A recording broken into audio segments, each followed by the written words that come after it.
Tonight's game is produced by the IH Sports Network. No part of the audio or video from tonight's game may be redistributed or retransmitted without the express written consent of the IH Sports Network and Liberty Press Incorporated.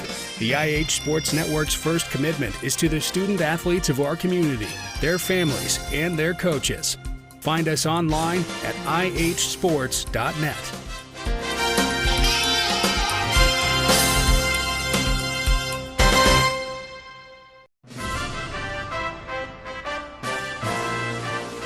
School basketball is on the air. The Oneida Indians, the Scott Highlanders, with Tim Smith, Rick Keaton, and their entire broadcast teams. This is Tennessee's most complete high school basketball coverage. Sponsored by United Cumberland Bank, Scenic Foods, El Rey, Ray's Axe, South Fork Physical Therapy, Lumber King, Potter's Ace Hardware, Salvage LLC, Highland Telephone and Highland Communications, Mark's Family Pharmacy, TNT Car Wash, and by title sponsor, First National Bank. Produced by the IH Sports Network, high school basketball begins now. Good evening. Welcome to Oneida High School, getting set for Monday night basketball. Mark, we've had 3 Monday night basketball matchups. This will be our 3rd Monday night for basketball, and tonight it will feature a repeat customer in the Campbell County Lady Cougars and Campbell County Cougars. Tim Smith with you for the play-by-play. Mark Matthews with color. Mark, when we went to Campbell County on a Monday night 2 weeks ago, the Oneida Lady Indians defeated the Lady Cougars, and that was their first loss of the season. They haven't lost since. Oneida's the only team to beat these Campbell County Lady Cougars, which features Cora Browning. She had a great night against the Lady Indians in the first matchup, and a group of talented, dynamic freshmen in these Campbell County Lady Cougars. Yeah, they're a really good basketball team. As you say, they've got a 6-1 record. They've won 3 in a row since the defeat to the Lady Indians, 45-42, and they beat Granger, which is we talked about there the other night. Granger County being a perennial powerhouse. Yeah, Granger being a state tournament team just about every year. They beat them 41-39, beat West 57-12, beat Carnes 61-46. So they've strung together 3 more wins on the season. They're 6-1, and they're looking to get revenge tonight on the Lady Indians. Now in the boys' game later on, so if you'll remember 2 weeks ago, in the boys' game, Oneida may be in it for 4 minutes. And Campbell County took off and left us behind and dominated that basketball game there in La Follette the other night. But now they've struggled on the season. 2 wins, with one of those being the kind of blowout win against the Indians. Yeah, they've lost. They've actually lost their last 3 to Granger, West, and Carnes, and 85-78, 79, 77, 91, 64. They're averaging 72 points on the year, so, and giving up 73. So I mean, I was talking to their coaching staff earlier, and they've lost a couple of games on last second shots. So they feel like they're right there, but they have struggled a little bit since the big 21-point win over the Indians. So 3 in a row they've lost, so they're looking to get back on that winning track tonight. Yeah, and kind of a not happy team that did pretty well last time. Could be a tough combination for the Indians coming in. But now for Oneida, that's the only loss the boys have had. Yeah, and it left a pretty bad taste in their mouth, too. And there were some extenuating circumstances. And if you'll remember, Kelsey Pike. I'm talking about the boys, though. Well, okay, sorry. I'm leading up to that. Sorry. Yeah, I'm leading up to that. Kelsey Pike in the girls' game had 10 points on the night, had really bad dehydration problems, and her dad is on the boys' staff, and he coaches the defense. And so he left with his daughter after the game, and I feel like that hurt the Indians, as Jacob King said so afterward. He was talking to us and said, with Coach Pike not being that emotional leader for us and not being there, I believe that hurt us a little. All right. The rematch coming up. The Oneida Lady Indians trying to defeat Campbell County's Lady Cougars for the second time, and the Oneida Indians trying to defeat the Campbell County Cougars for the first time. Pre-game, opening tip, starting lineups coming up. So Oneida and Campbell County next. A responsible local bank must branch out into the community it serves. At First National Bank, we realize a community bank must be a strong partner with the community. That's why First National Bank doesn't have branches, but roots that are deeply embedded in the fundamentals and foundations set forth in the past, with a vision for fostering the potential for the future. Since 1904, First National Bank has had only one focus: you. First National Bank. Your family, your future, your bank. Member FDIC. Located at 205 East 3rd Avenue in Oneida, Mark's Family Pharmacy is open 6 days a week with a drive-through window for your convenience. But we're more than just a pharmacy. Check us out for gift ideas like plush animals, Candleberry Company candles and fragrances, designer earrings, caps, toys, and more. There's something for everyone at Mark's Family Pharmacy. Open 8 a.m. to 6 p.m. Monday through Friday and 8 a.m. to noon on Saturday. Lumber King in Oneida, Tennessee is the region's one-stop shop for everything a DIYer might need. Carhartt apparel, rugged clothing that works as hard as you do. Lumber King Rental Center, a home for not only tools that a construction site might need, but heavy equipment that can get the hardest jobs done in no time. Here at Lumber King, we carry all of the essentials. Let us be your #1 source for everything construction. You can visit us at 20359 Alberta Street in Oneida, Tennessee. Because at Lumber King, we deliver. Odds are there's a Potter's Ace Hardware right in your neighborhood, with expert advice and the right tools and supplies to make your quick fixes even quicker. Around the block, what you need in stock, with people who know their stuff. Potter's Ace has a convenient location on Industrial Lane here in Oneida. Visit the helpful folks at Potter's Ace for all your home improvement needs. Potter's Ace, the helpful place.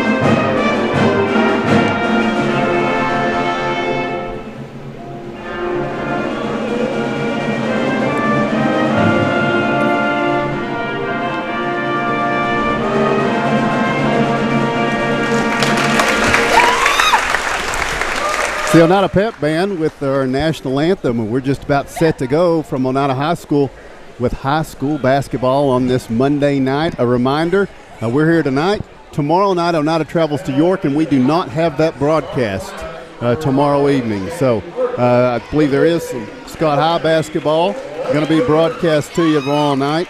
So you'll want to make sure you take advantage of that if you're not making the trip, as it will be Campbell County. So you'll have back-to-back Campbell County games here for you all. So that's tomorrow night as the Cougars are at Scott County High School. So the starting lineups being announced first for the Campbell County Lady Cougars, who are visiting here tonight.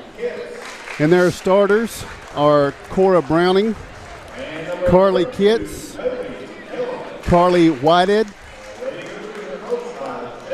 Lacey Pemberton, and Bailey Gillum. Coach Jason Kitt's team is 6-1. They lost to Oneida by 3 in La Follette. It was a 45-42 ball game. Neither team played too well that night, Mark. No, they didn't. They didn't. We struggled a little bit ourselves, but we was able to come out with the win. So the starting lineups now for the Oneida Lady Indians: Braylon Russ, Rayleigh Bush, Rachel Elmore, Faith Cross, and Kelsey Pike. Coach Marv West's team 5-4, but they come off a stinging loss Friday night at Coalfield, 0-1 in district play. Yeah, and jumped out to an early lead in that ball game. Coalfield came back, Cofield missed a bunch of free throws there early on that could have got them the lead, but they come back and jumped out to they had a 10-point lead themselves.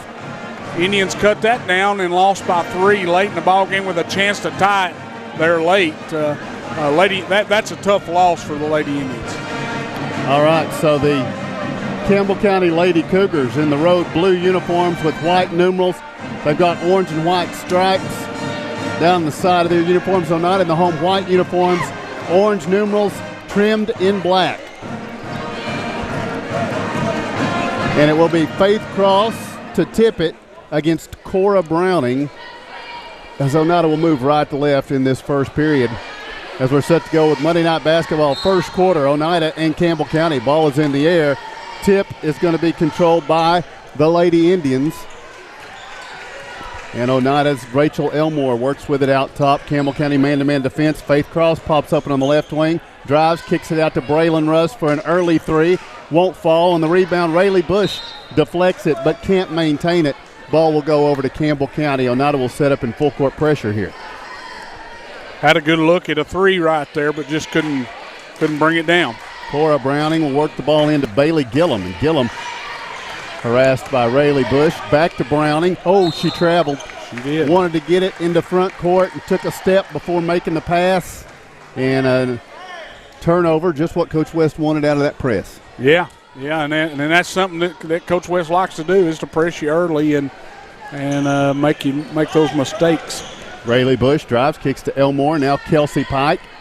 Pike wants to drive against Browning all the way down under. Banks the shot off the glass. It's good, and Oneida's got the early lead, 2-0 on the Kelsey Pike layup.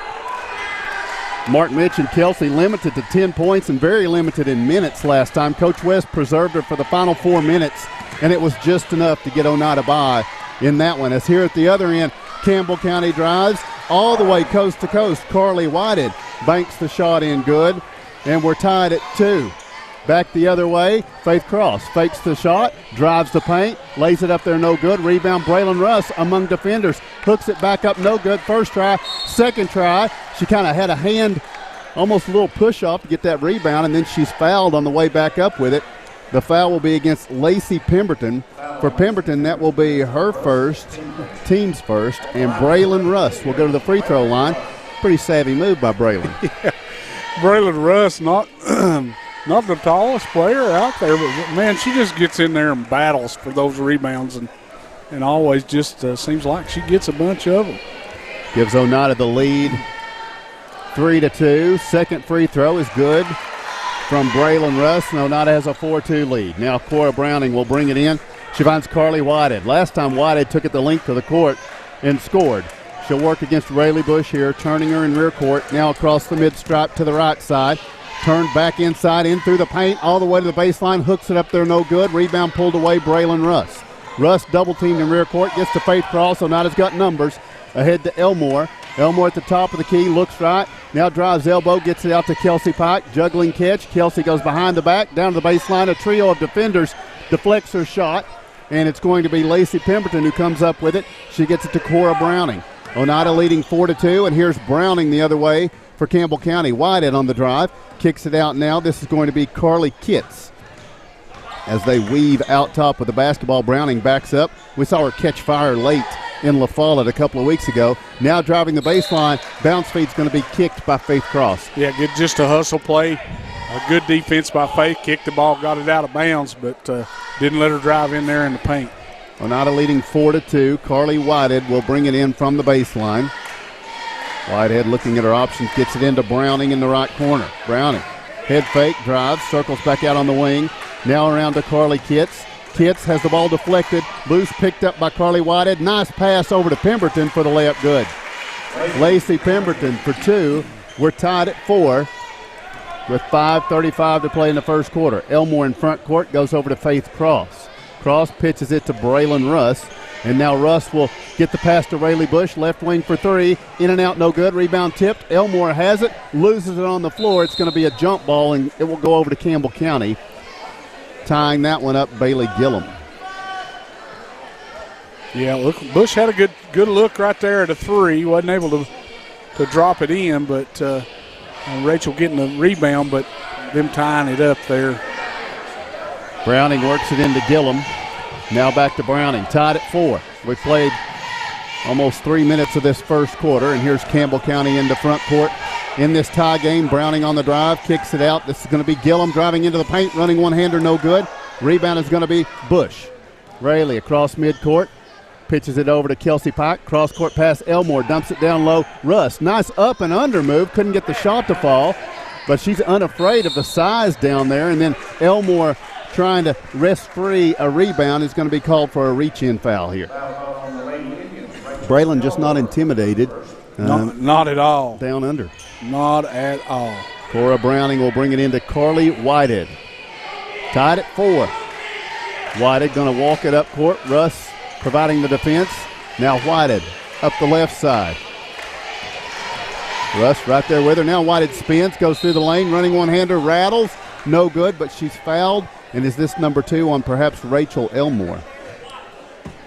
Nope, it is not. It's Faith Cross this time, but it is going to be shots for Carly Whitehead, trying to give Campbell County their first lead of the game. Tied at 4. The free throw is no good. Old number 2's back. Caroline Keaton returns to the floor. Glad to see Caroline back out here on the floor. We've missed her the last several games. She's been out the last 3. Coach West with a shout out in the post game on Friday. He wished he'd had Caroline in that one. Now she's here for this one. The free throw is going to lodge between the rim and the backboard. That will be a jump ball, and it will go to Oneida. But somebody's going to have to get that ball. Coach Jimmy May is about to. Oh, I thought he was going to jump up and knock it out. Yeah, well, used to he could have done that. Reckon. Yeah. Mark can get it. Come on, Mark. Now is he going to? He's going to allow the official the honor. He's going to give it to her. What? Oh, Analia Terry going to be forced to do the duty. I guess he was just going to leave that basketball there. That's court awareness right there. Tied at 4. 4:34 to play. Here's Campbell County with full court pressure as they bring it into Caroline Keaton. Does Oneida. Keaton double teamed in rear court, trying to get it to Kelsey Pike. It's going to be stolen away. Cora Browning banks it off the glass, and Campbell County grabs a 2-point lead, their first of the game on the inbounds. It's going to be knocked out of bounds, touched last by Oneida. That's 2 quick turnovers right there on Oneida. Campbell County's going to bring it inside front court. Got a 2-point lead. Browning will work the ball inbounds to Carly Whitehead. Whitehead guarded here by Bush, driving to her left. Picks it up at the free throw line. Backdoor cut. Layup off the glass. Rims out no good for Carly Kitts. Oneida with the rebound. Halfway through the first quarter, the Lady Indians trail 6-4. Braylon Russ is in front court looking for help. Bounce feed trying to get it to Rayleigh Bush, and Oneida couldn't make the connection. Turnover for the Lady Indians. Yeah, she thought that Rayleigh was coming to the basketball. Rayleigh slipped, and the ball just went out of bounds. So Carly Whitehead will bring it forward at this time, and we're going to have a blocking foul on Rayleigh Bush. That's the 3rd team foul on Oneida. First on Rayleigh. So Campbell County with a 2-point lead will bring it inside front court. Coach Jason Kitts sees Cora Browning bring it into Carly Whitehead. Whitehead working right now, spins to the left. Good help defense from Analia Terry. Whitehead looks for a cutter, now pitches to Cora Browning for 3. Bounces high off the rim, no good. Rebound tipped around. Russ had a chance at it.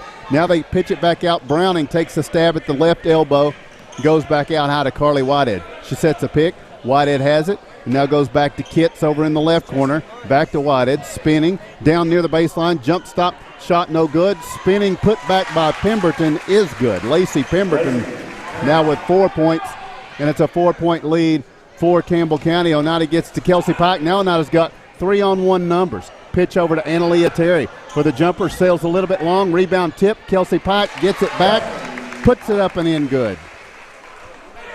3 minutes to go, first quarter, 8-6. Campbell County in the lead. This will be Browning back the other way. Hands it off. It's going to be Kitts, and now Whitehead. Caroline Keaton working against Browning here.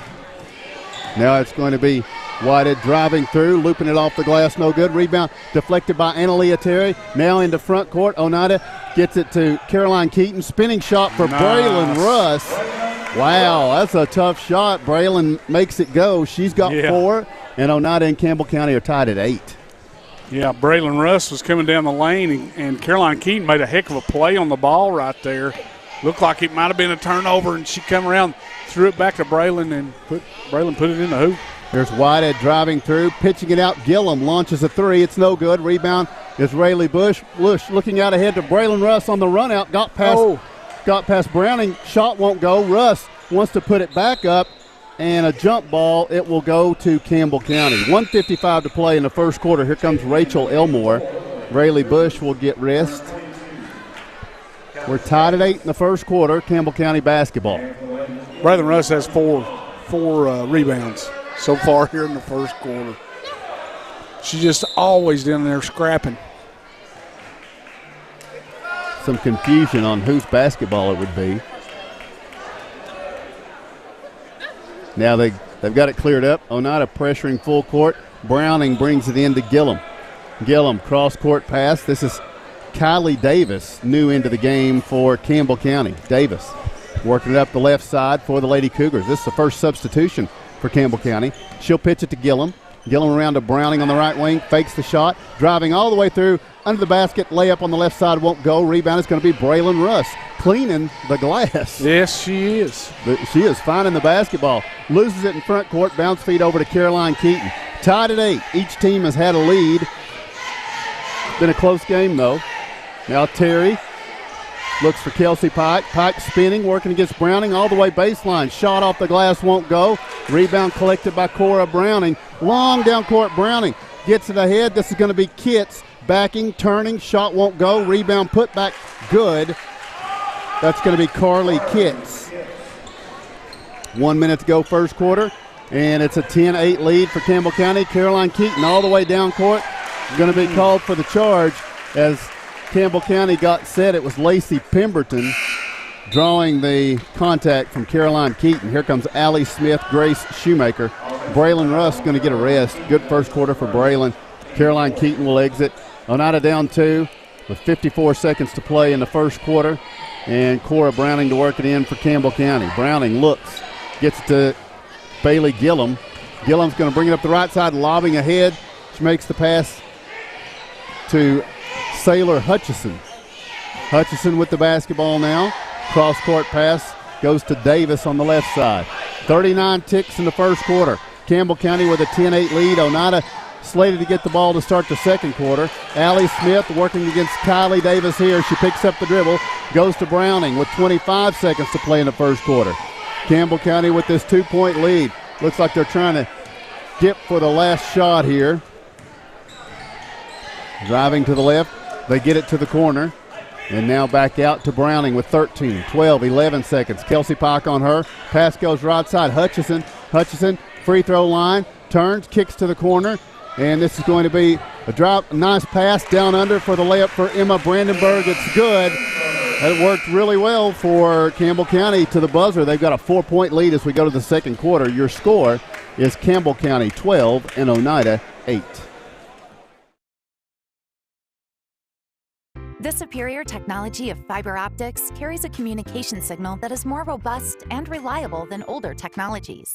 Connecting homes and businesses directly to fiber optic networks enables enormous improvements in what bandwidth devices are capable of delivering. Experience Highland Communications' world-class broadband, delivered over Highland Telephone Cooperative's fiber optic network to make your online experience extraordinary. Highland Telephone and Highland Communications.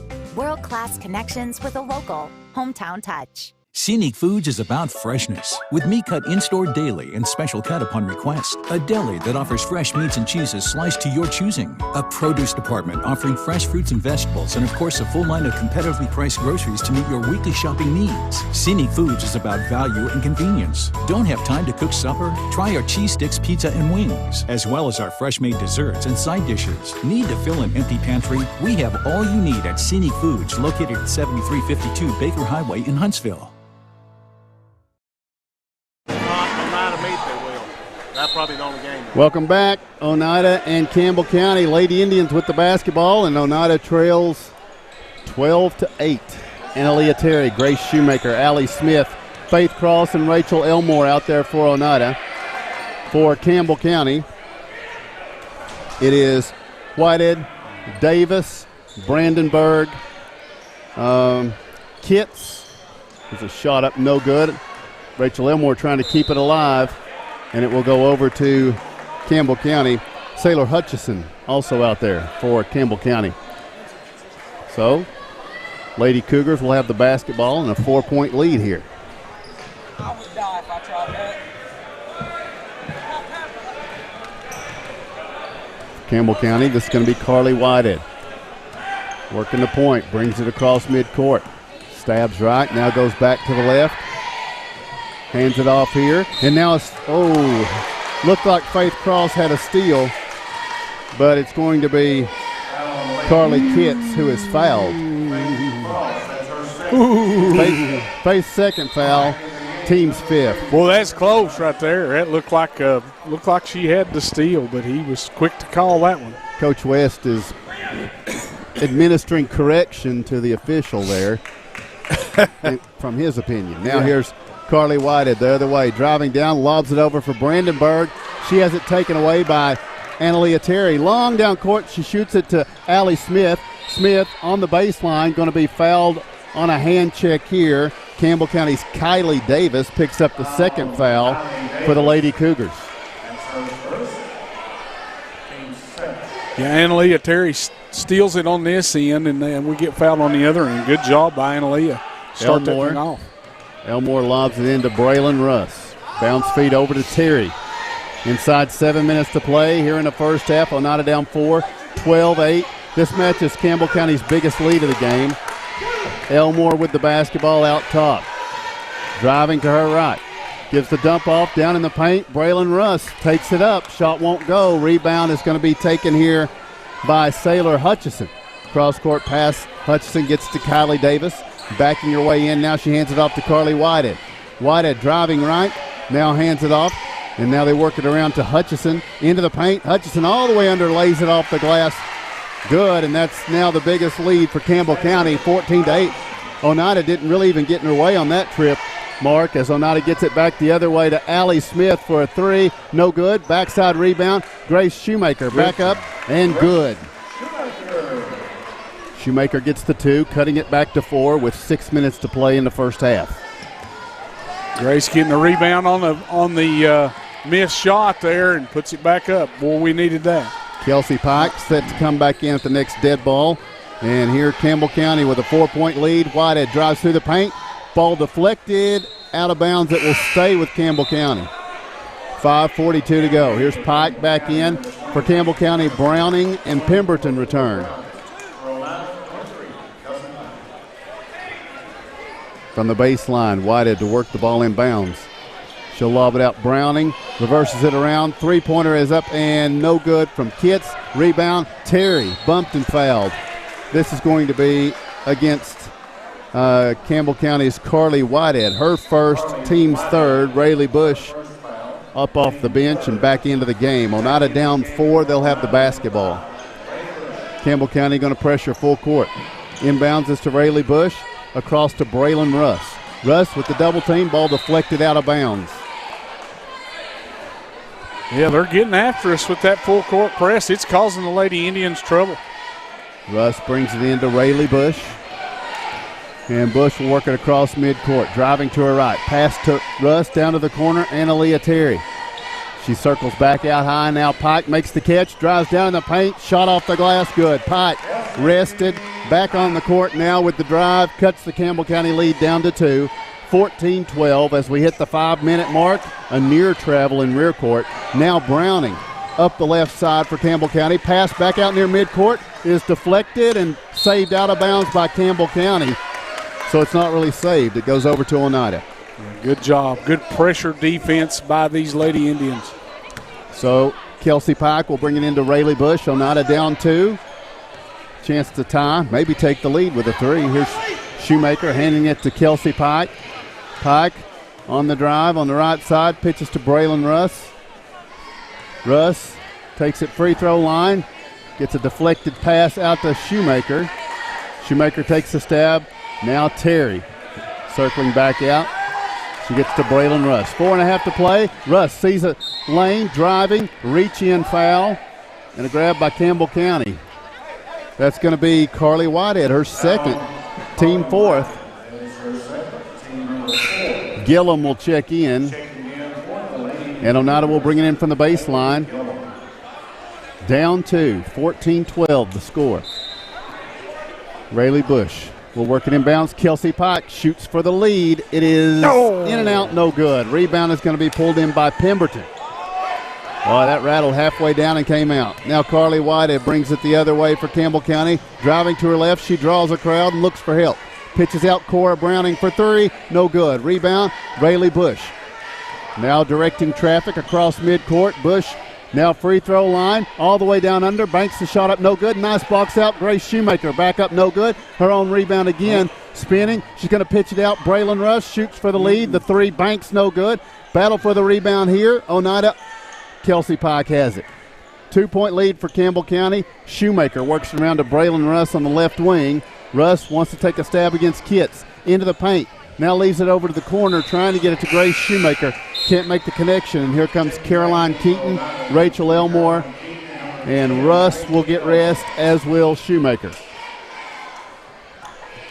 3:40 to play in the first half. We had a bunch of opportunities right there, just couldn't make nothing fall. Sure did. And so now it will be Campbell County. Cora Browning brings it into front court. Star Trot works left, bounce feed down under to Pemberton. Her shot blocked by Pike. Loose basketball picked up by Bush. 3:25 and ticking first half. Tipped away from Bush. Carly Whitehead comes up with a loose basketball, and we go back the other way for Campbell County. They got a 2-point lead, looking for more. Whitehead working left. Now spins back right, all the way down under. Shot blocked by Kelsey Pike, but a late whistle is going to be a foul on Kelsey, I think. Nope, change that. It will be Annaleah Terry picking up her first, team's 6th, and Whitehead will be at the free throw line for a pair of tosses. She's 0 for 2 from the line. Her team leads by 2 here. This free throw is good. I didn't see Annaleah anywhere around that one. No. I agree with you. 3-point lead now. Second free throw coming from Whitehead. This one's no good. And it's going to be Campbell County sneaking in, getting the rebound. Cora Browning back up with it, and good. 17-12, biggest lead of the game now for the Lady Cougars. Elmore's pass is going to be tipped and a steal.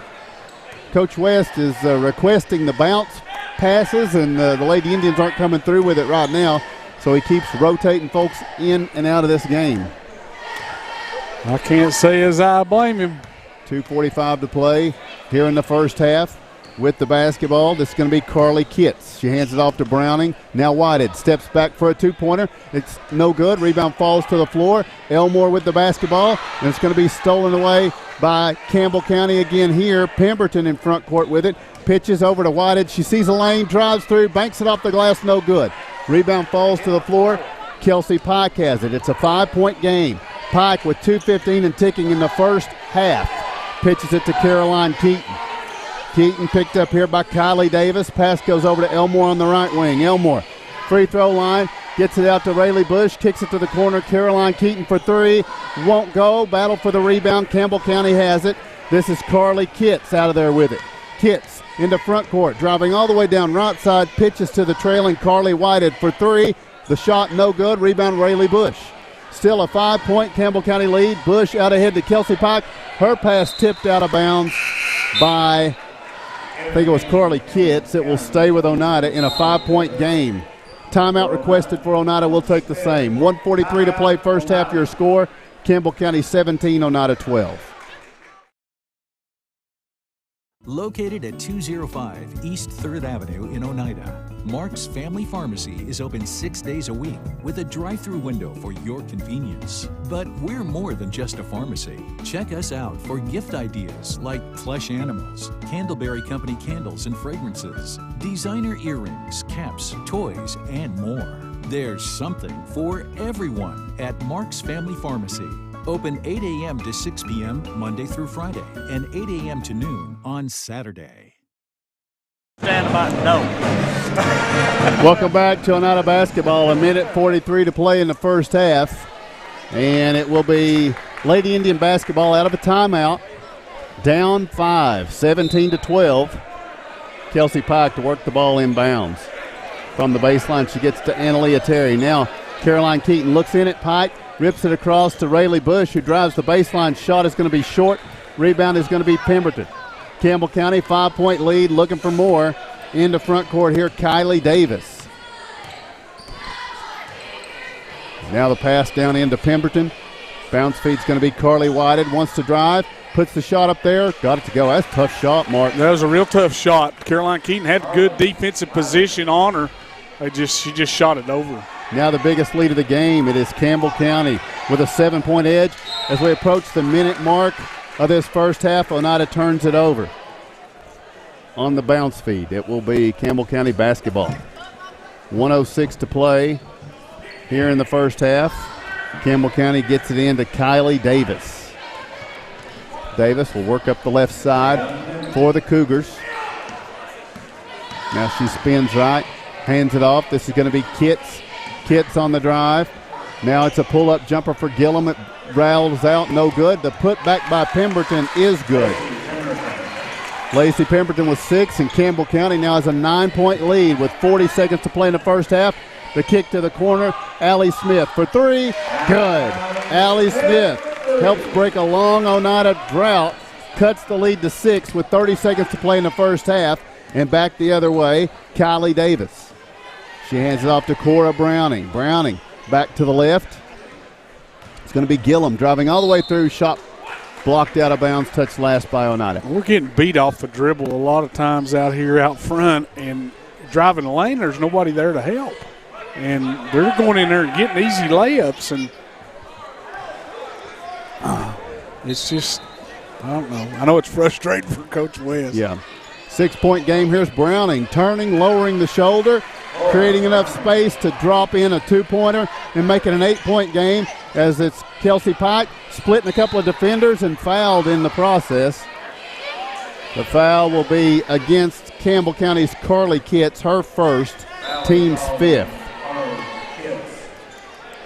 And Oneida basketball with 5.6 seconds to play in this first half. Analia Terry will bring it in, side front court. Oneida down 8. Terry gets it into Kelsey Pike with 5, 4, 3 seconds. Pike steps back. Yeah. Wanted to shoot the 3. Cora Browning got out on her and forced a turnover for the Lady Indians. So Campbell County with 1.1 seconds. We'll try to bring it in and get a shot off. They get it in, and they get the shot off. It is no good. We go to halftime, and it's an 8-point lead for Campbell County. Oneida trailing as we take the break. It is Campbell County 23, Oneida 15. South Fork Physical Therapy is proud to support the Scott High Highlanders and the Oneida Indians. With offices in both Huntsville and Oneida, one of our 6 doctors of physical therapy are always close by. We regularly treat back and neck pain, general sprains and strains, vertigo or dizziness, TMJ disorders, as well as post-operative patients. We accept all insurances and flexible payment plans are available. At South Fork Physical Therapy, we strive to make your experience accessible, affordable, and enjoyable. El Rey is Scott County's home for great Mexican flavor. Located in Oneida Plaza, we're just up the sidewalk from Walmart. From our fresh chips that are made daily to our chicken or beef fajitas that are big enough to share, El Rey uses the freshest ingredients to serve authentic Mexican dishes that will be a hit with the entire family. Stop in before the game on Friday, or pop in on Saturday and watch college football on one of nearly a dozen screens while you eat. That's El Rey Azteca, open until 9 p.m. Sunday through Thursday and 10 p.m. on weekends. Forget the bucket. Stop buying those expensive car care products. For a supreme clean, visit T&T Car Wash in Oneida. T&T Car Wash features the latest in touch-free car wash technology. T&T's touchless automatic wash bays are tough on road grime, but gentle on your car's finish. These feature-packed automatics give you complete control of the wash, including a wheel brush option. Want to wash it yourself? T&T also has traditional wash bays. And don't forget the interior, both vacuum and shampoo stations available. For a dynamite clean, T&T Car Wash, Oneida. Home improvement doesn't have to break the bank. At Salvage LLC, we have everything you need to finish your new home or to give a makeover to your existing home. From a full line of laminated and vinyl flooring to interior and exterior doors to crown molding and baseboards, start your next home project at Salvage LLC. Stop by and check out our model kitchen setup for ideas on how to take your kitchen from functional to stunning. Salvage LLC is located on Industrial Lane in Oneida. Open 8:30 a.m. until 5 p.m., Monday through Friday. Find us online at salvagellc.net.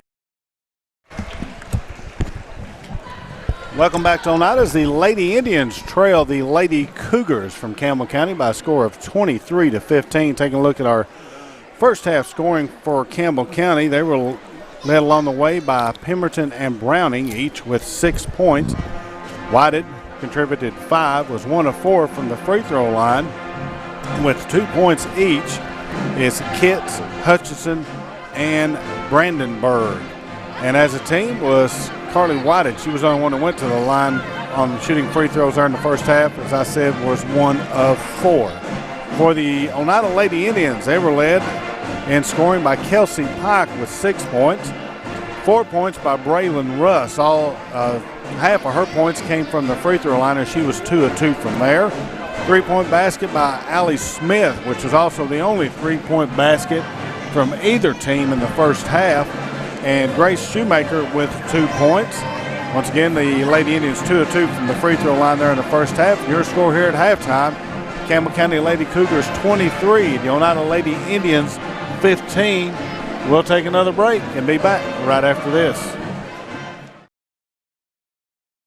Located at 205 East 3rd Avenue in Oneida, Mark's Family Pharmacy is open 6 days a week with a drive-through window for your convenience. But we're more than just a pharmacy. Check us out for gift ideas like plush animals, Candleberry Company candles and fragrances, designer earrings, caps, toys, and more. There's something for everyone at Mark's Family Pharmacy.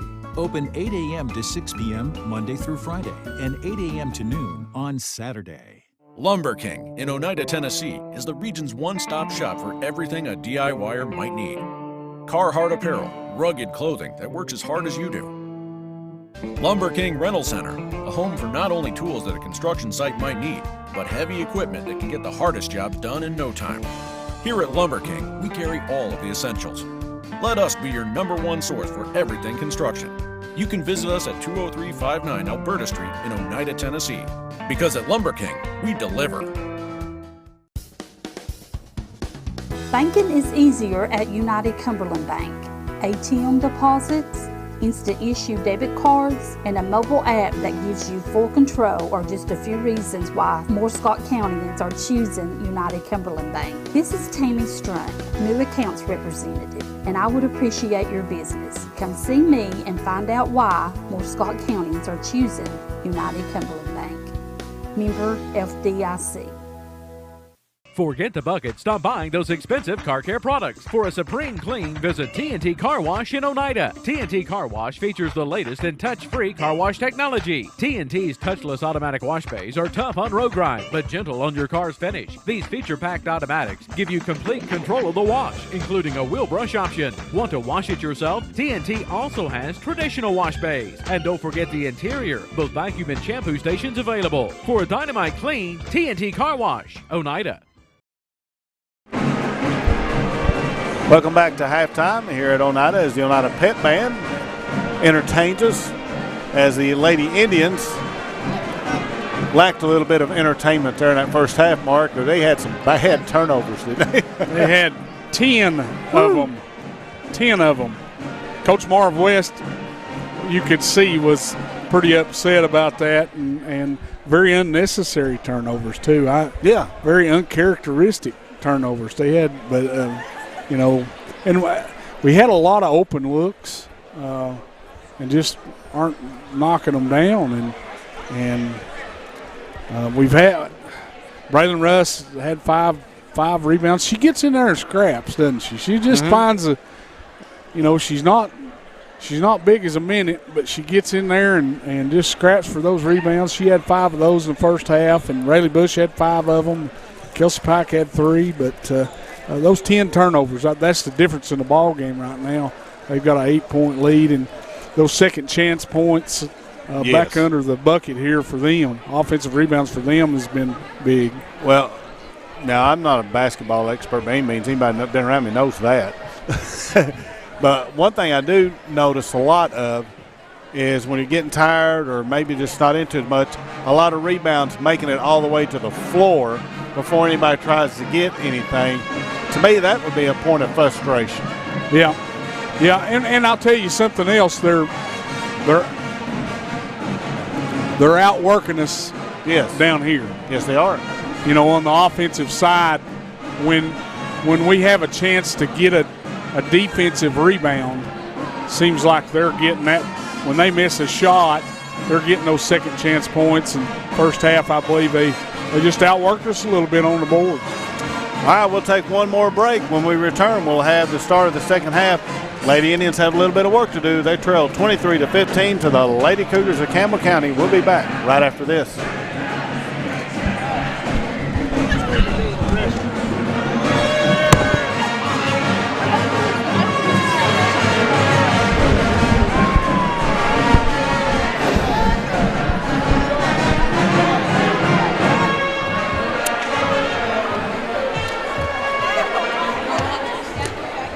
Speaking of not playing together.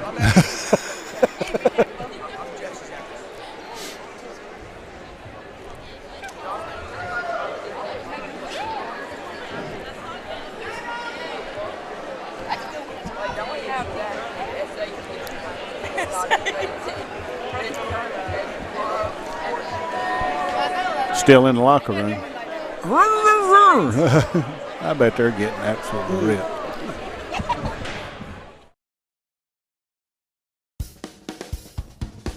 Banking is easier at United Cumberland Bank.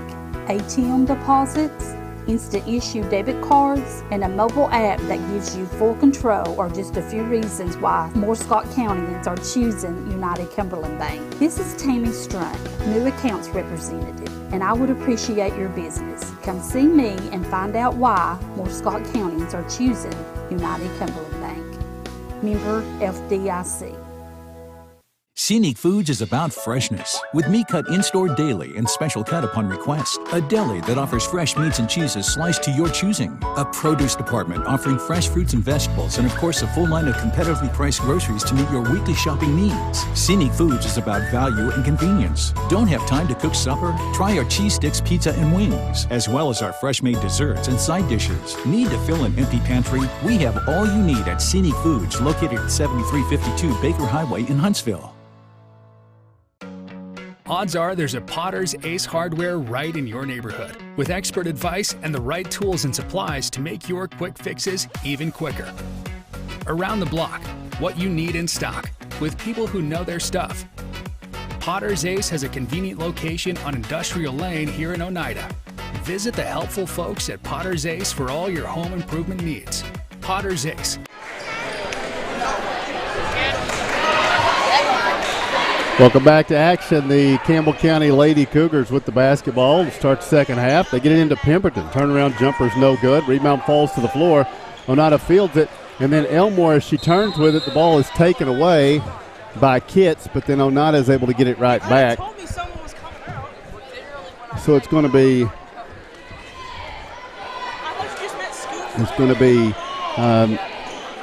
Oneida to bring the ball in, trying to get it to Kelsey Pike. Pike lobbing it out ahead to Rayleigh Bush. Bush, bounce feet ahead. Braylon Russ takes the dribble, goes for the shot, no good. Rebound, battled for. Pike is going to come up with it. Kelsey now has the ball knocked away, and loose basketball. Faith Cross saves it out to Elmore, and now down on the baseline, it's going to be Russ driving among 3 defenders. She's going to be called for the travel. So another turnover for the Lady Indians. Score says 23-15. And this will be Carly Whitehead with the basketball for the Lady Cougars. Right side cross-court pass is going to be completed. Risky, but she gets to Gillum. Now back to Whitehead to the corner. It's going to be Kitts. Looks down under, finds Pemberton for the layup. And it's going to be a double-digit lead now for Campbell County, 25-15. Oneida gets it into Kelsey Pike. Pike draws a triple team, lobs it out ahead to Rachel Elmore. Elmore driving through, pitches over to Braylon Russ. Russ through the paint, now back to Kelsey Pike. Good energy on defense from Campbell County here as Elmore's pass is going to be deflected and stolen. Cora Browning's going to take it all the way to the other end. She lays it off the glass good. Browning gives Campbell County now a 12-point lead, 27-15. Back the other way, Kelsey Pike has it deflected away by Cora Browning.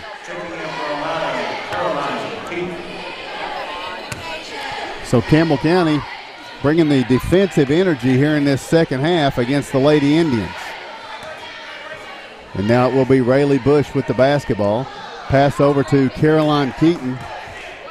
Keaton. Pass back over to Faith Cross. Now Cross on the drive, all the way under, shot blocked away by Pemberton, and then out of bounds, touch last by Oneida. Coach Marv West wants a timeout. We'll take the same. 5:44 to play, third quarter. It's Campbell County 27, Oneida 15. El Rey is Scott County's home for great Mexican flavor. Located in Oneida Plaza, we're just up the sidewalk from Walmart. From our fresh chips that are made daily to our chicken or beef fajitas that are big enough to share, El Rey uses the freshest ingredients to serve authentic Mexican dishes that will be a hit with the entire family. Stop in before the game on Friday or pop in on Saturday and watch college football on one of nearly a dozen screens while you eat. That's El Rey Azteca, open until 9 p.m. Sunday through Thursday and 10 p.m. on weekends.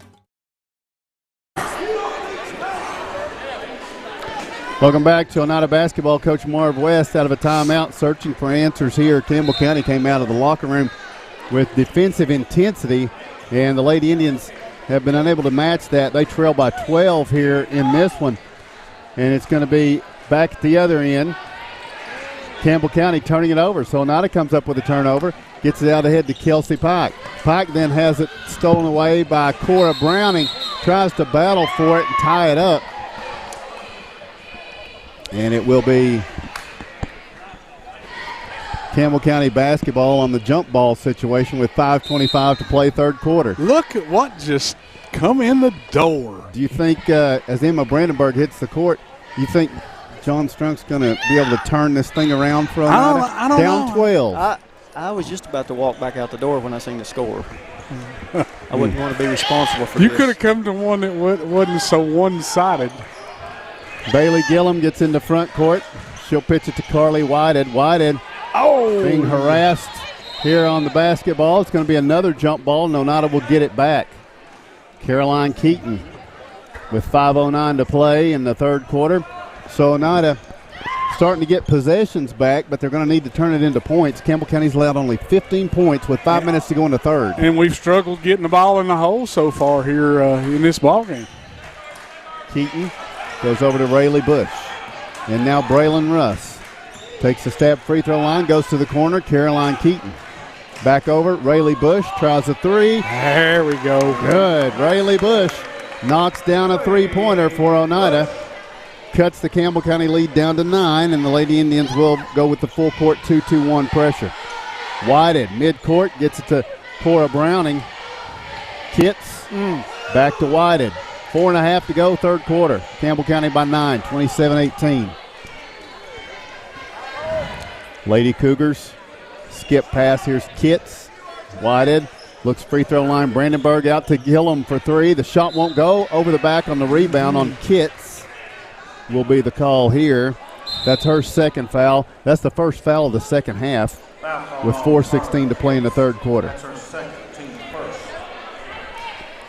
It'll be Oneida basketball. Go when ahead. have you ever seen John L. not have anything to say? I'm just taking it all in, gentlemen.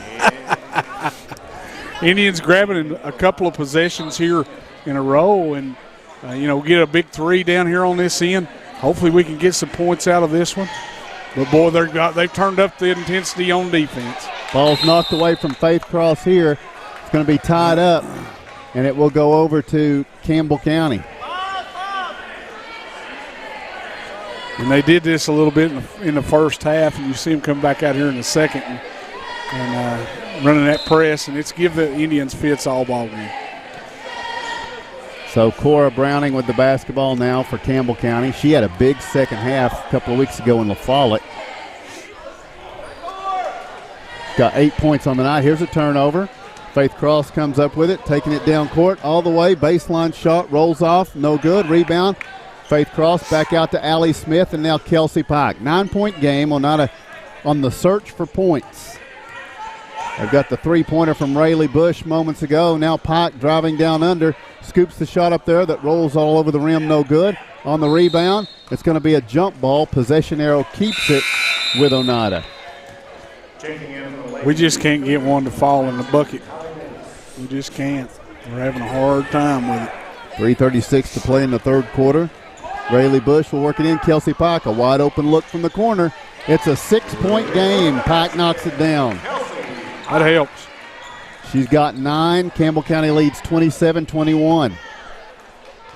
Lady Cougars get it across the timeline. Cora Browning forces it down to the corner. Here on the drive, Gillum. Shot is up and good. That was a tough shot for Bailey Gillum, her first points of the night.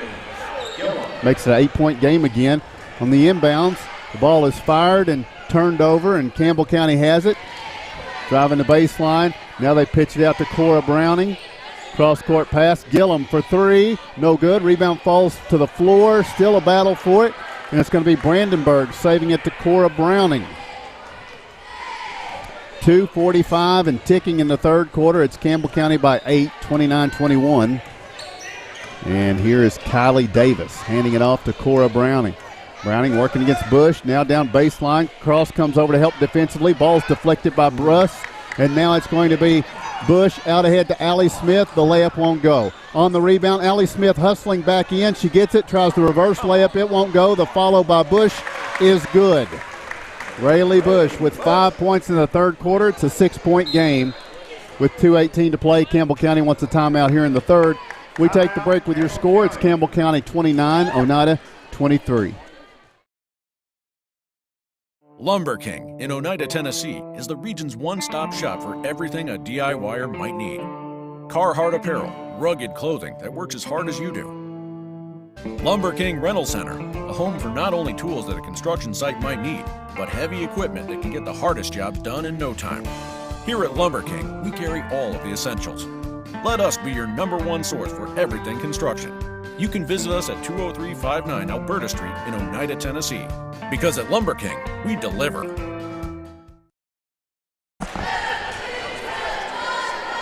Welcome back to Oneida High School. The Oneida Lady Indians trail by 6, 29-23. Yeah, what do you think? Well, I mean, just a quick synopsis. Just been here a few minutes. You know, points looks like they're hard to come by for both teams a little bit. 29-23 with 2 minutes left in the third quarter. Just from what I was seeing, Coach West seems a little bit frustrated with his girls kind of wilting under the pressure that's being employed by the full court press, and I think he was kind of drawing something up there, best I could tell looking at his whiteboard. So we'll see how they respond. And Campbell County wanted to talk about it, and they're probably going to draw up a set play for one of their bigger girls, I would think, but we'll see. This looks like a bunch of points compared to what you had the other night in your game. How do you mean? Well, I mean, didn't you have a 4-3 battle? Down at the Boys and Girls Club, you know, the little team, 4-3 victory, nail biter and we scored all 4 of them in the final 5 minutes, I think it was. Wow, a comeback then. Yeah. Down she said 3-0. 4. Yeah, all 4 of them. Tickled to death for them. We've got another timeout here. Is there something on the court? Is that what we're seeing here? Seems to be something on the court. Listen. Kevin's throwing stuff. We, Oneida girls and boys travel to York tomorrow night. This is tough tonight. Campbell County's tough. It's going to be worse tomorrow night. 2 very good teams over in Jamestown. Yeah, from what I understand, the girls has got a couple that's a freshman point guard that has already been talking with Georgia and Alabama both and a junior forward that's supposed to be really good too. So, and the boys' team is what the boys' team is. It's always at York, so that ought to be lovely. Yeah. You always get to Rodney Powell coaching that boys' team. Oh now. yeah. You always get the benefit of the doubt with officiating at York. They generally put hard-nosed teams on the floor, Yes, they do. It's always tough to play over there. So we don't have that broadcast tomorrow, but we return on Friday night with a trip to Jellicoe. Mark, you got a lot of friends in Jellicoe. Yeah, I do. I do have some friends. Not many here, but Jellicoe. There's a lot of business up there, don't you, Mark? Yeah, I do. I don't have many friends here. No, you're right. Not very liked here, but that's okay. It's all right. You're working on that. I'm trying. Try my best to get people to like me. Working on it. Is he working on it to make the people in Jellicoe hate him too? 2:17 to go in the third. I tell you what, Devlin Markham showing his versatility here tonight. I'm taking him home with me when I leave because he looks like he's good at what he's doing out there. Well, back in our day, we just rub a little dirt on it and go on, but you can't do that now. No, there are certainly rules in place here. So looks like they've got it all worked out, and it's going to be Campbell County basketball. They lead by 6. You're all right. Oneida pressuring full court on the inbounds. Browning hands it off and now gets it back. Now Gillum back to Browning, guarded by Bush. And she will pitch it over, and this is going to be Davis in the front court. She'll hand it off, and Gillum hits the cutting Browning, and it's knocked away by Allie Smith. Loose basketball, and Campbell County takes the timeout. With a minute 57 to play in the third quarter. We'll take the break. Your score, it's Oneida 29. Campbell County 29, Oneida 23.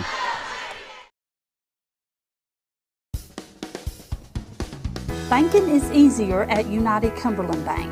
ATM deposits, instant issue debit cards, and a mobile app that gives you full control are just a few reasons why more Scott Countyans are choosing United Cumberland Bank. This is Tammy Strunk, new accounts representative, and I would appreciate your business. Come see me and find out why more Scott Countyans are choosing United Cumberland Bank. Member FDIC.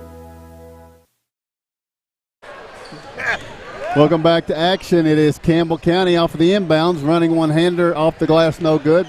The rebound, though, is taken by the Lady Cougars. They're working around. This is going to be Kitts faking the three.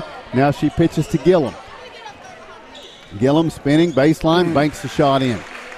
Bailey Gillum now with 4, and Oneida with the basketball. Gets it over to Allie Smith in the front court. She gets to the trailing Terry. And Aaliyah's bounce feed to Rayleigh Bush. 8-point game, 31-23. Grace Shoemaker with the basketball on the right wing. Drives off a pick into the paint.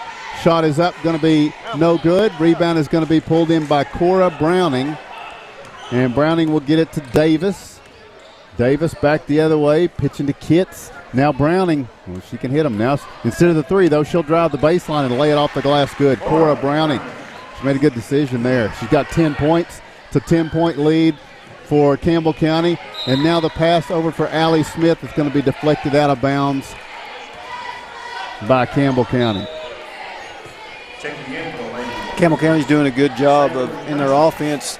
They're spreading Oneida out, and they're getting good drives right off the elbow, straight to the basket, and doing a good job of that the last 2 times. Kelsey Pike works it into Grace Shoemaker. Now Allie Smith. Smith on the drive on the wing, goes to the corner. Rayleigh Bush turns for a three that's going to be short. Rebound tipped and kept alive. Shoemaker gets it out to Pike. Ball is going to be deflected out. Allie Smith collects it, and now a timeout. Coach West, is that what he got? Yeah. Timeout. He wanted to save the possession with 35 seconds to play third quarter. Your score, Campbell County 33, Oneida 23. Lumber King in Oneida, Tennessee is the region's one-stop shop for everything a DIYer might need. Carhartt apparel, rugged clothing that works as hard as you do. Lumber King Rental Center, a home for not only tools that a construction site might need, but heavy equipment that can get the hardest jobs done in no time. Here at Lumber King, we carry all of the essentials. Let us be your #1 source for everything construction. You can visit us at 20359 Alberta Street in Oneida, Tennessee. Because at Lumber King, we deliver. Welcome back. 35 seconds to play in the third quarter. It is 33-23. Campbell County leads Oneida. Rayleigh Bush will bring it inside front court with Oneida down 11.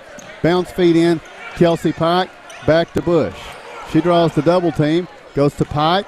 Pike has the lane. It opened up. She drives and draws the contact. Pike will go to the line for 2 free throws.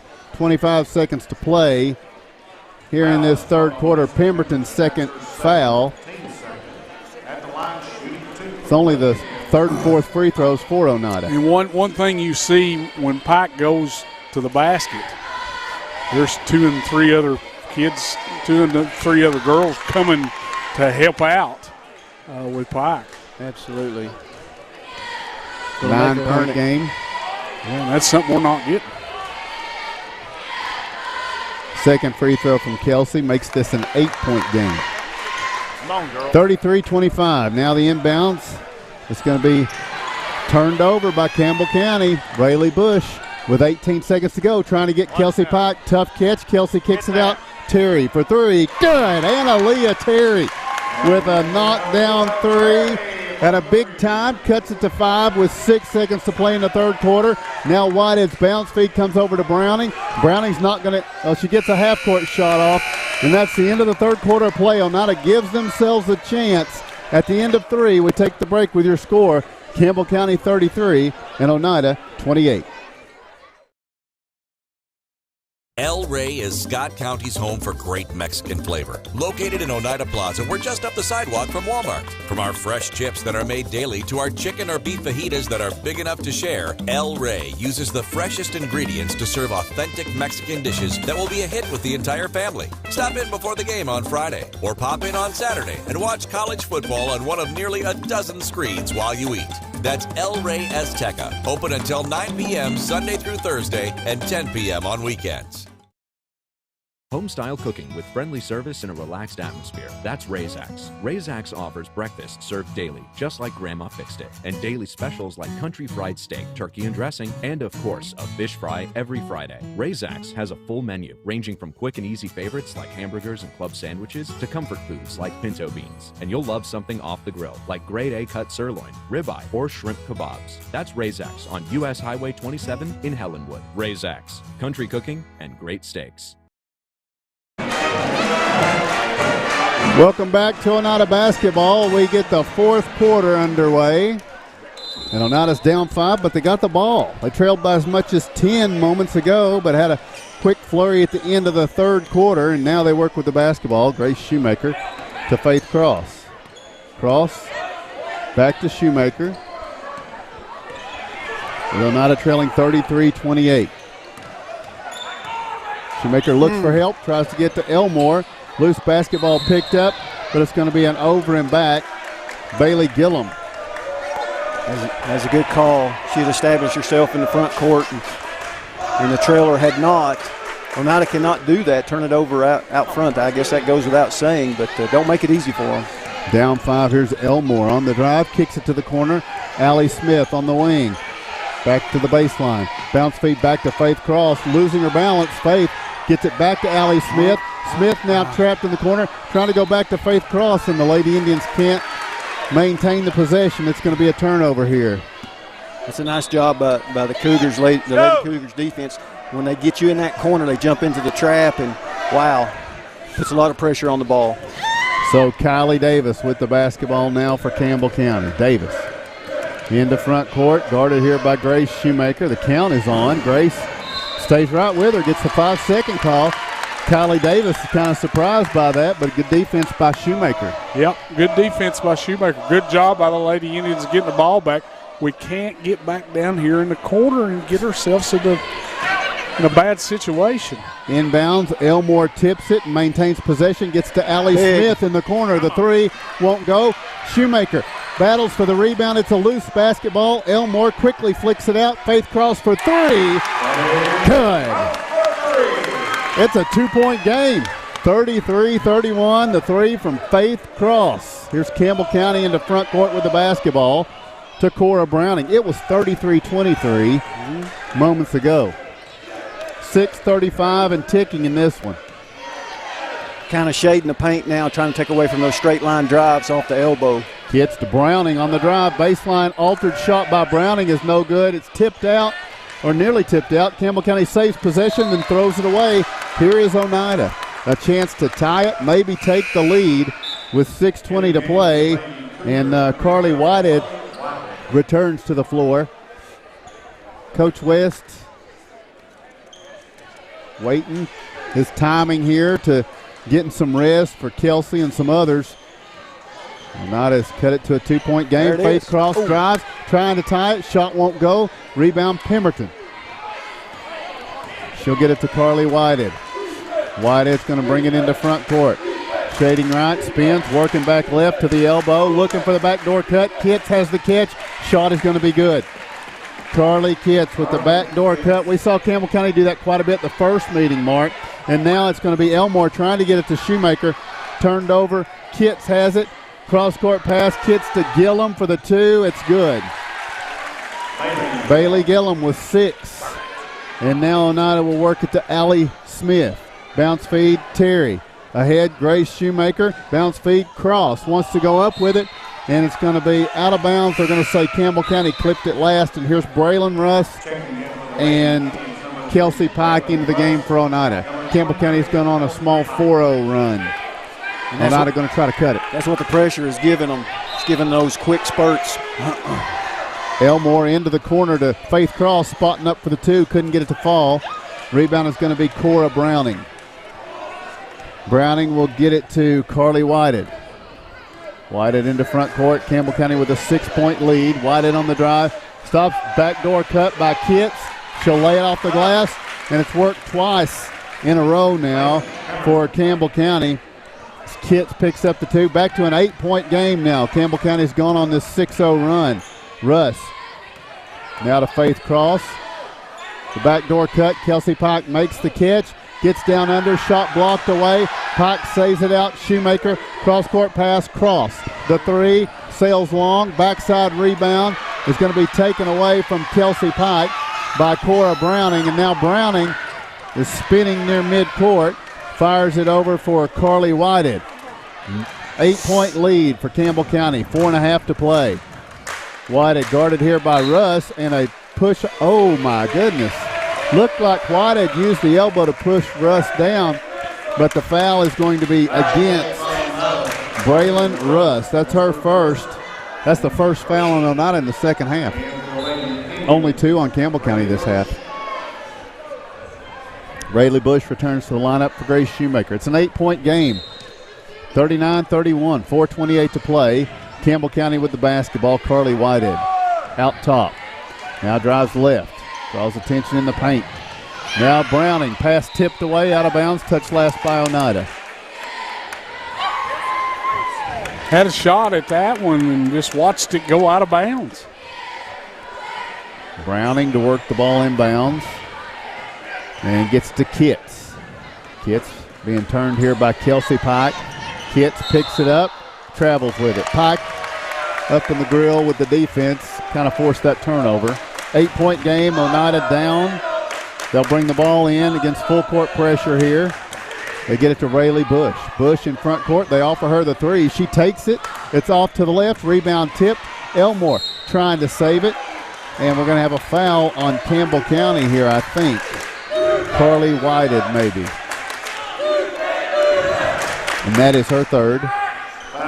Team's third. Oneida will bring it inside front court with 4 minutes to play. Down 8. And they lob it in. Pike, tough catch in traffic, and now has the ball tied up by Carly Kitts. Jump ball. It will be Campbell County basketball. I don't know. I don't have any idea where we was even throwing that basketball. Cora Browning will bring it in to Carly Whitehead. Now back over to Browning, who is in front court. 3:50 and ticking in this one. Browning pitches to Whitehead. In an 8-point game, she finds Pemberton down under for the layup. Good. Back to a 10-point contest now with 3:40 to go. Oneida the other way. The bounce feed over to Elmore. Cross-court pass trying to go back to Rayleigh Bush. And the Lady Indians turn it over. 3:35 to play, down 10.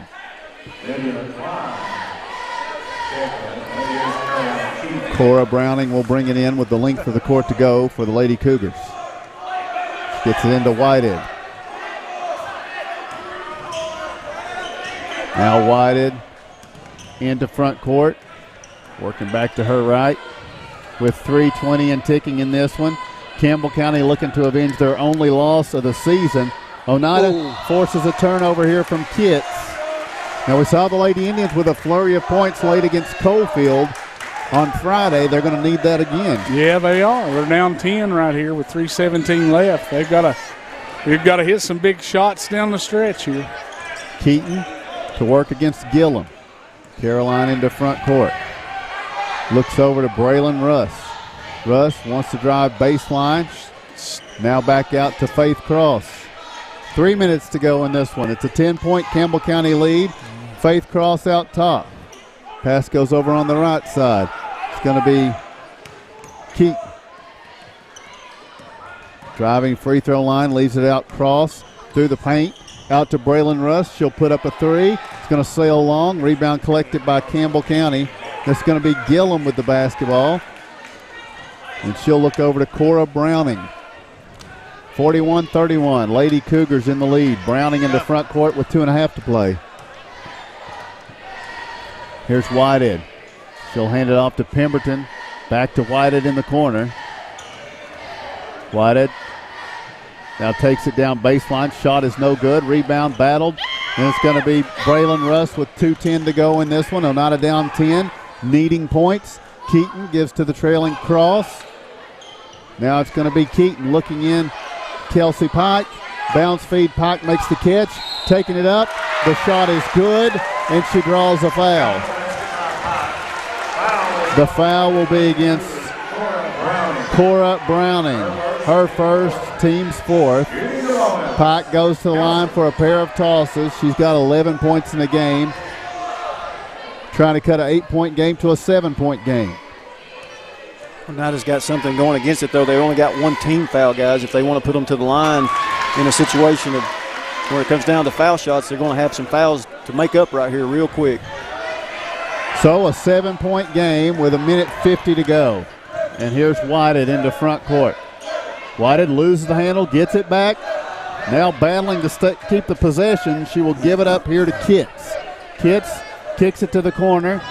They make the extra pass for a three. That's off. The battle for the rebound is going to be Pemberton keeping her balance, putting the shot up and scoring. That was just an excellent job by Lacey Pemberton staying with it. And she makes it a 9-point lead for Campbell County. Lady Cougars will keep the full court pressure on as Keaton works near midcourt, gets to Faith Cross. 1:19, 1:18. Oneida down 9 with the basketball. Keaton goes over to Cross, looking in at Kelsey Pike. Now it's going to be Bush, top of the key. Her pass going to be deflected and stolen by Kitts, the freshman. Kitts gets the steal. 1 minute to play. 43-34. And now Oneida fouls Cora Browning. That's Faith Cross's third foul. Only the second team foul on Oneida. And a timeout requested by Campbell County. 55 seconds to go. We'll take the break with your score. It is Campbell County 43, Oneida 34. Odds are there's a Potter's Ace Hardware right in your neighborhood, with expert advice and the right tools and supplies to make your quick fixes even quicker. Around the block, what you need in stock, with people who know their stuff. Potter's Ace has a convenient location on Industrial Lane here in Oneida. Visit the helpful folks at Potter's Ace for all your home improvement needs. Potter's Ace, the helpful place.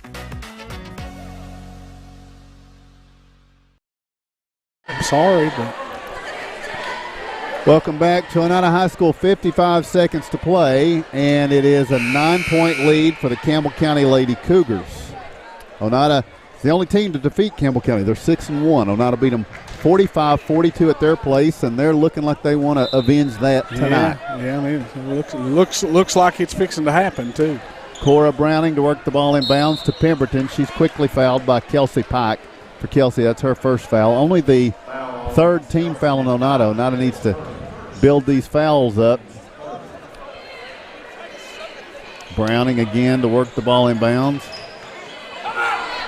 And a timeout requested by Campbell County. We'll keep it right here. Boys action coming up later. Now, Mark, John wasn't with us at Campbell County. Recap for him. It was a good game for 4 minutes. When Oneida traveled to Campbell County. It was. But the Cougars. Was that the first 4 minutes or the last 4 minutes? The first 4 minutes, yeah. Yeah, the Cougars really actually, flexed I mean, and it got to 32, something like that. So they brought out the sledgehammer. Yeah. Yeah, and then we battled back a little bit, and it was down. Was we that cut game it to 21. early on as they get started back here? Was that we cut game it down on? to about 16, and it ended up 21, I think. Here's the inbounds to Kitts, and it's going to be a foul on Allie Smith. That's the fourth team foul on Oneida with 52.9 seconds. It's one of them I like to call an old-fashioned dog whooping. Yeah. That's what it was. Coach Jacob King's hoping to see. I don't know that he expects a big win here tonight, but he certainly wants to see improvement in what happened last time. Yeah, yeah. And I think hopefully he'll get that. I think it was talking about one of their starters may be out tonight. I think he's got the flu, so I was talking to their coaches earlier.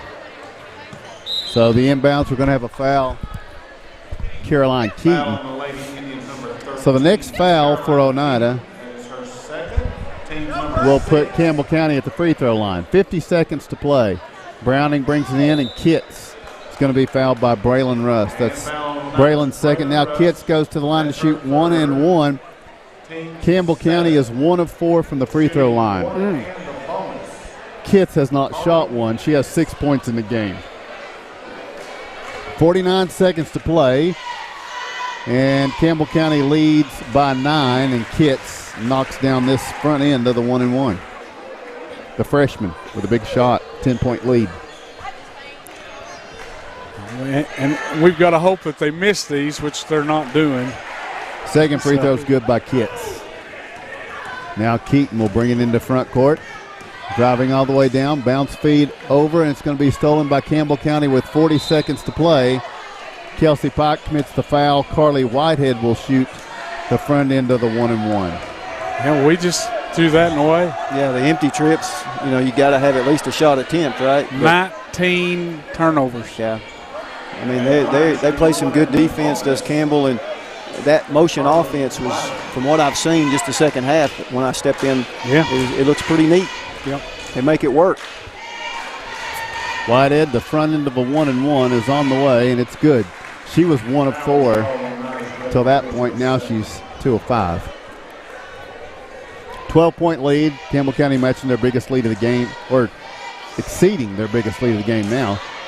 And this one's 13-point lead now for the Lady Cougars. And Oneida will bring it into Rayleigh Bush. Bush ahead to Kelsey Pike. She's going to be fouled by Kitts.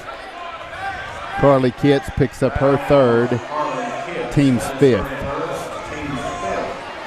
35 seconds to go. Oneida will stack it up and bring it inside front court. Allie Smith works it in to Rayleigh Bush. Gotta go. With 30 seconds to play. Bush to Braylon Russ, top of the key. Back to Bush. She puts up the 3. It's going to be no good. Rebound.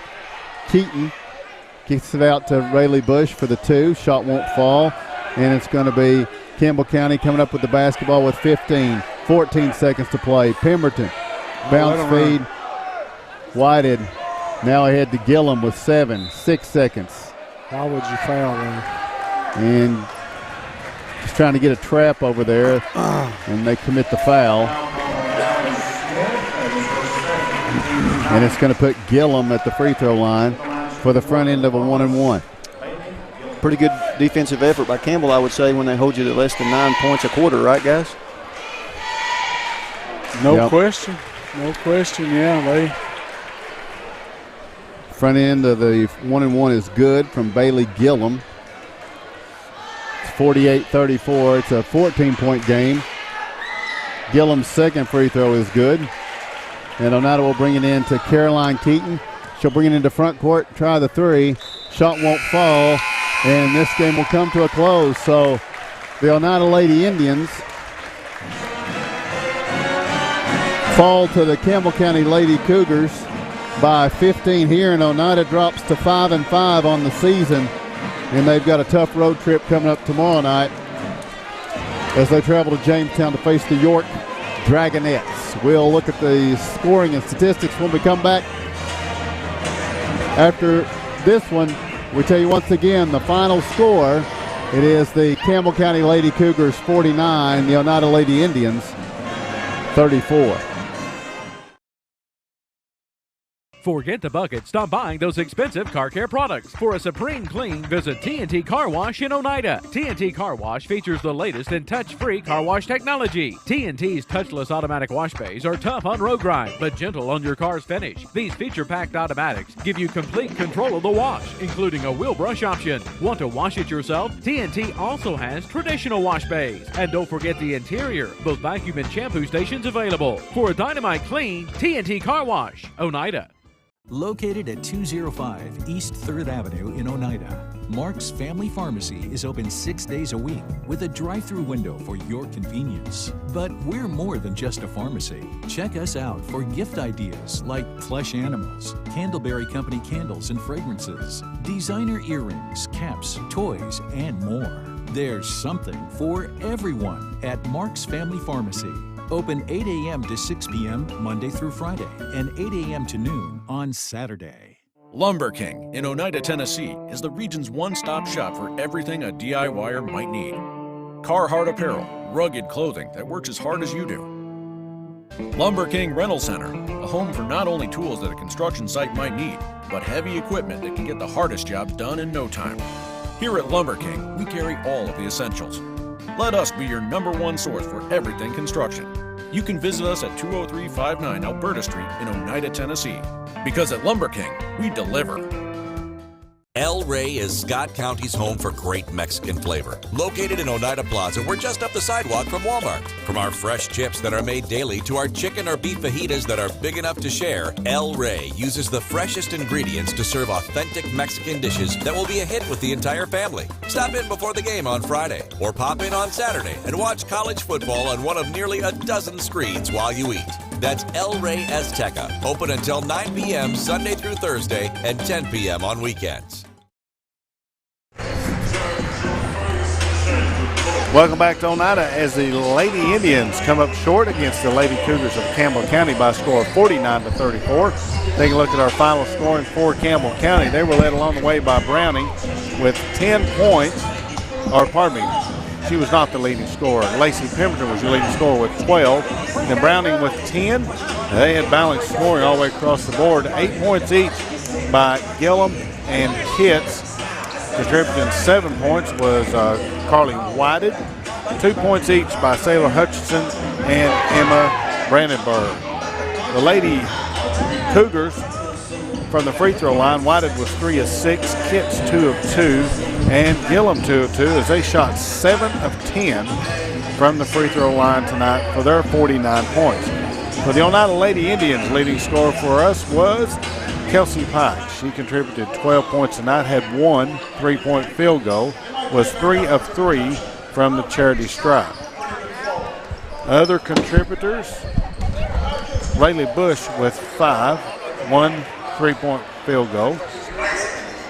4 points by Braylon Russ as she had 1 field goal and 2 of 2 from the charity stripe. 3 points each by Faith Cross, which was a 3-point field goal. Annalisa Terry also contributed a 3-point field goal, and as well as Allie Smith. With 2 points was Grace Shoemaker for their total of 34 points. The Lady Indians on a bright spot was a perfect 5 of 5 from the free throw line, but that was about the only bright spot we could see in that one as they fall 30-34 to the Campbell County Lady Cougars. We'll take another break and be back to Oneida right after this.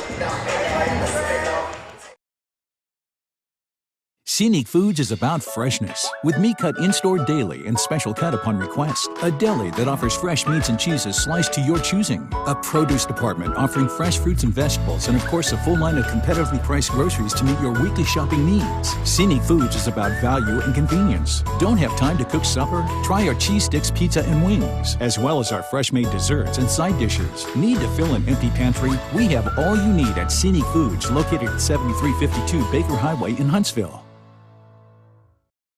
The superior technology of fiber optics carries a communication signal that is more robust and reliable than older technologies. Connecting homes and businesses directly to fiber optic networks enables enormous improvements in what bandwidth devices are capable of delivering. Experience Highland Communications' world-class broadband, delivered over Highland Telephone Cooperative's fiber optic network to make your online experience extraordinary. Highland Telephone and Highland Communications. World-class connections with a local, hometown touch. South Fork Physical Therapy is proud to support the Scott High Highlanders and the Oneida Indians. With offices in both Huntsville and Oneida, one of our 6 doctors of physical therapy are always close by. We regularly treat back and neck pain, general sprains and strains, vertigo or dizziness, TMJ disorders, as well as post-operative patients. We accept all insurances and flexible payment plans are available. At South Fork Physical Therapy, we strive to make your experience accessible, affordable, and enjoyable. Lumber King in Oneida, Tennessee is the region's one-stop shop for everything a DIYer might need. Carhartt apparel, rugged clothing that works as hard as you do. Lumber King Rental Center, a home for not only tools that a construction site might need, but heavy equipment that can get the hardest jobs done in no time. Here at Lumber King, we carry all of the essentials. Let us be your #1 source for everything construction. You can visit us at 20359 Alberta Street in Oneida, Tennessee. Because at Lumber King, we deliver.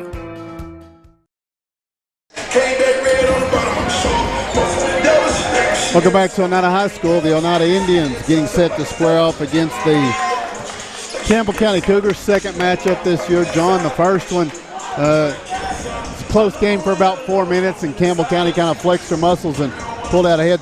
They got some excellent talent on this team, and I can tell you from my perspective, Devin Jones kind of operates things. He's not really a point guard. He's more like a point forward in a lot of ways. They are long. I mean, just looking at them do warm-ups, they are a long team. Number 55, John Long. I want you to watch him tonight. Okay. He does not give up. The basketball is his. He takes it personal. If you think you're going to get that rebound, it's Rodman-esque is what I said the first time I saw it. He just outworks everybody for that basketball, and he's fun to watch. Love to see it. There's only one ball, 10 guys. I mean, whoever wants it the most sometimes, right? Yep. So that's what we've got coming up. The Campbell County Cougars and the Oneida Indians. Lady Indians have lost 2 in a row as they fall to the Lady Cougars here tonight. They'll next be in action tomorrow against the York Dragonettes. And Oneida's boys got a pretty good gauntlet this week with those 2 games, and then going to Jellicoe on Friday night. Jellicoe always takes a lot of pride in their basketball. So we will take another break for our sponsors and be back for game number 2. It's the Oneida Indians and Campbell County Cougars coming up next. Home improvement doesn't have to break the bank. At Salvage LLC, we have everything you need to finish your new home or to give a makeover to your existing home. From a full line of laminated and vinyl flooring to interior and exterior doors to crown molding and baseboards, start your next home project at Salvage LLC. Stop by and check out our model kitchen setup for ideas on how to take your kitchen from functional to stunning. Salvage LLC is located on Industrial Lane in Oneida. Open 8:30 a.m. until 5 p.m., Monday through Friday. Find us online at salvagellc.net. Scenic Foods is about freshness, with meat cut in-store daily and special cut upon request. A deli that offers fresh meats and cheeses sliced to your choosing. A produce department offering fresh fruits and vegetables, and of course a full line of competitively priced groceries to meet your weekly shopping needs. Scenic Foods is about value and convenience. Don't have time to cook supper? Try our cheese sticks, pizza, and wings, as well as our fresh-made desserts and side dishes. Need to fill an empty pantry? We have all you need at Scenic Foods, located at 7352 Baker Highway in Huntsville.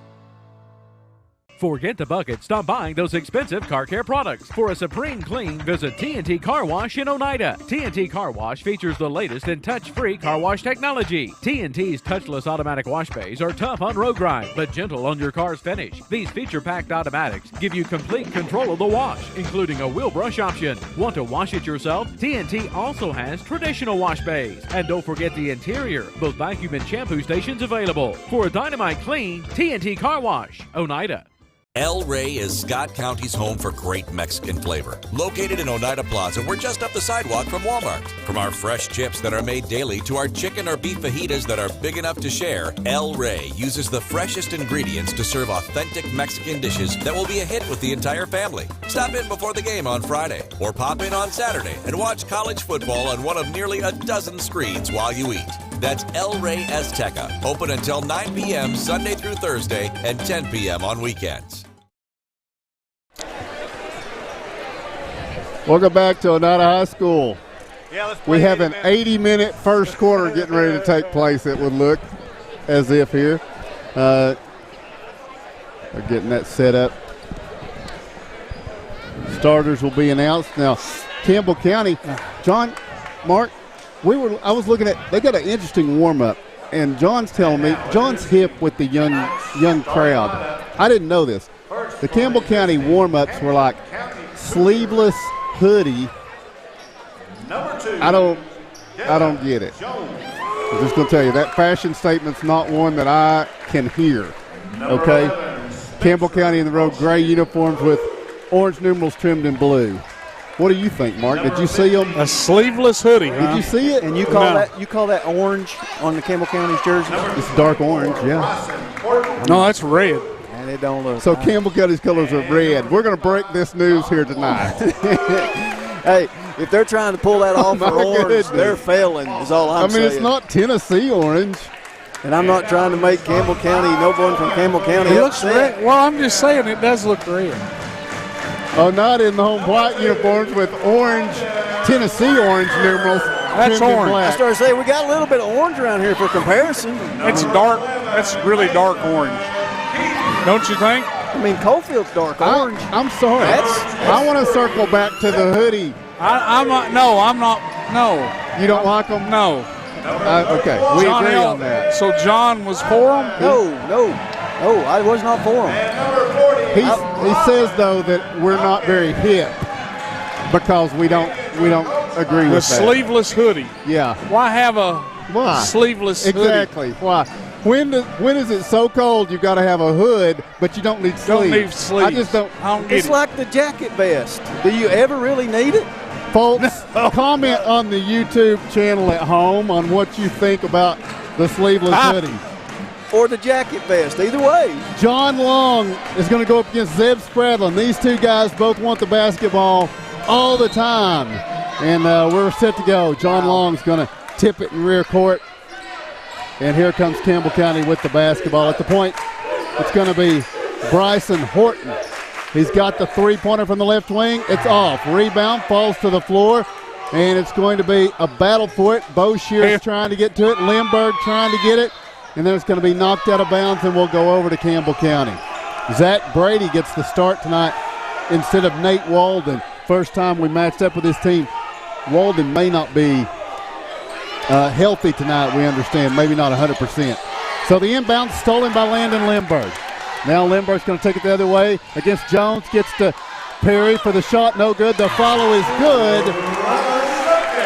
It's going to be Rylan Duncan laying it up. And Rylan barely played the first time. The football players were just back.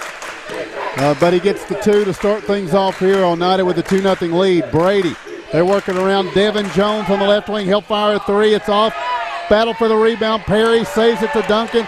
Now it's going to be Lindbergh. Lindbergh racing into front court, through the paint, kicks it to the trailer. Mason Keaton, left corner three. Rattles won't go. Rebound, John Long takes it away from traffic. Bringing it the other way, he'll pitch to the trailing Bryson Horton. A minute in, Oneida leads 2-0. Horton hands it off to Boshears. Now down on the left side, John Long with the basketball. Back to Devin Jones. Jones driving through, kicks to the corner. Horton back down, Jones all alone, but can't get the layup to go. The follow no good. Rebound tipped around. Zach Brady has it, puts the shot up good, and ties this game. Zach Brady with the two. Back the other way, Oneida with the basketball. Spradlin back to Keaton.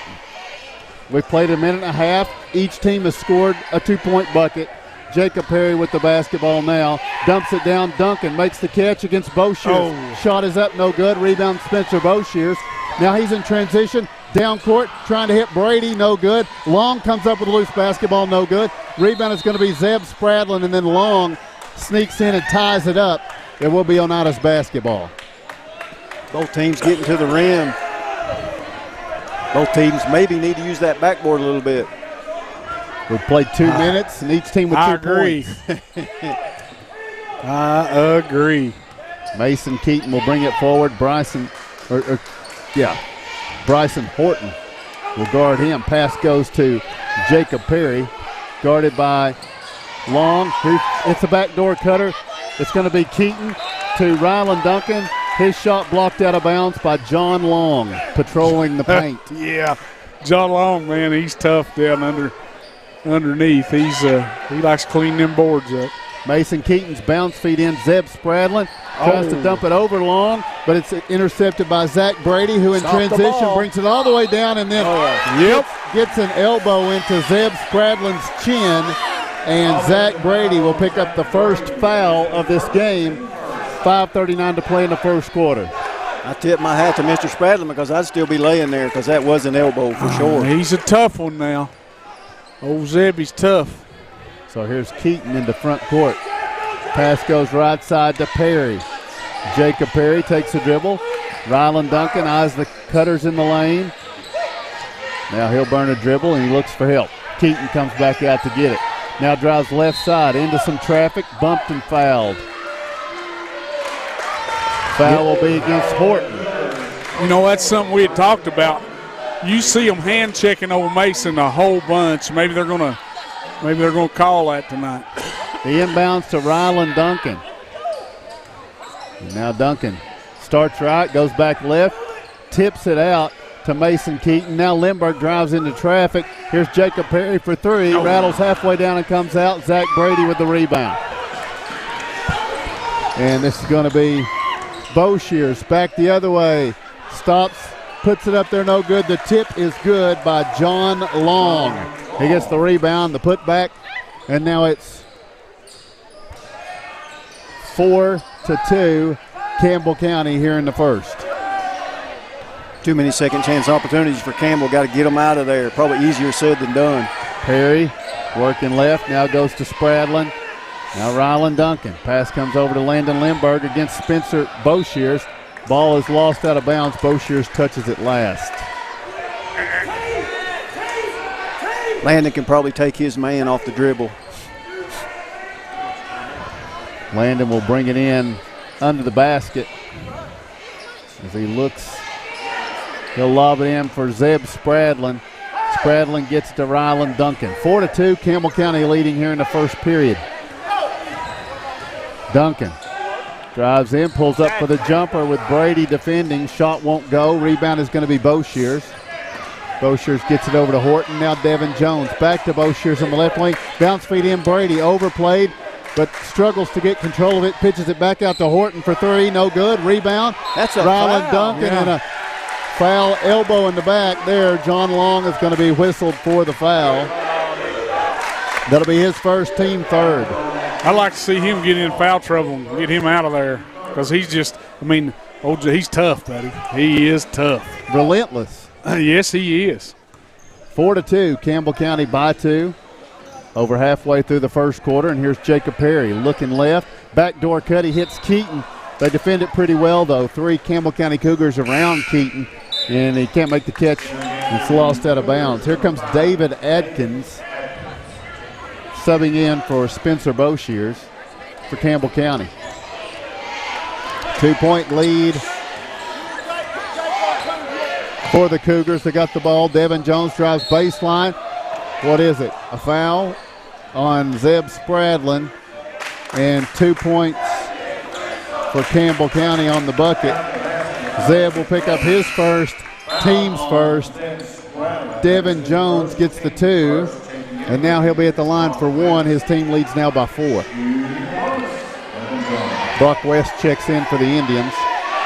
Devin Jones' free throw is no good. Rebound is going to be Rylan Duncan. He'll clear it away to Brock West. In a 4-point game, West hits Duncan. And Rylan calling for some help. He's going to back up here. And now he wants to drive on Long. Picks it up. Pitches to Mason Keaton. 6-2, Campbell County in the advantage. Keaton wants to drive on Horton. Gets past him to the left. Then dumps it down to Rylan Duncan. A little bit behind him, so he has to trail it out to the corner. Now calls for help. Gets to Mason Keaton. Inside 3 minutes to go, first quarter. Keaton looks left side. Jacob Perry looking in. Spradlin posting on Zach Brady.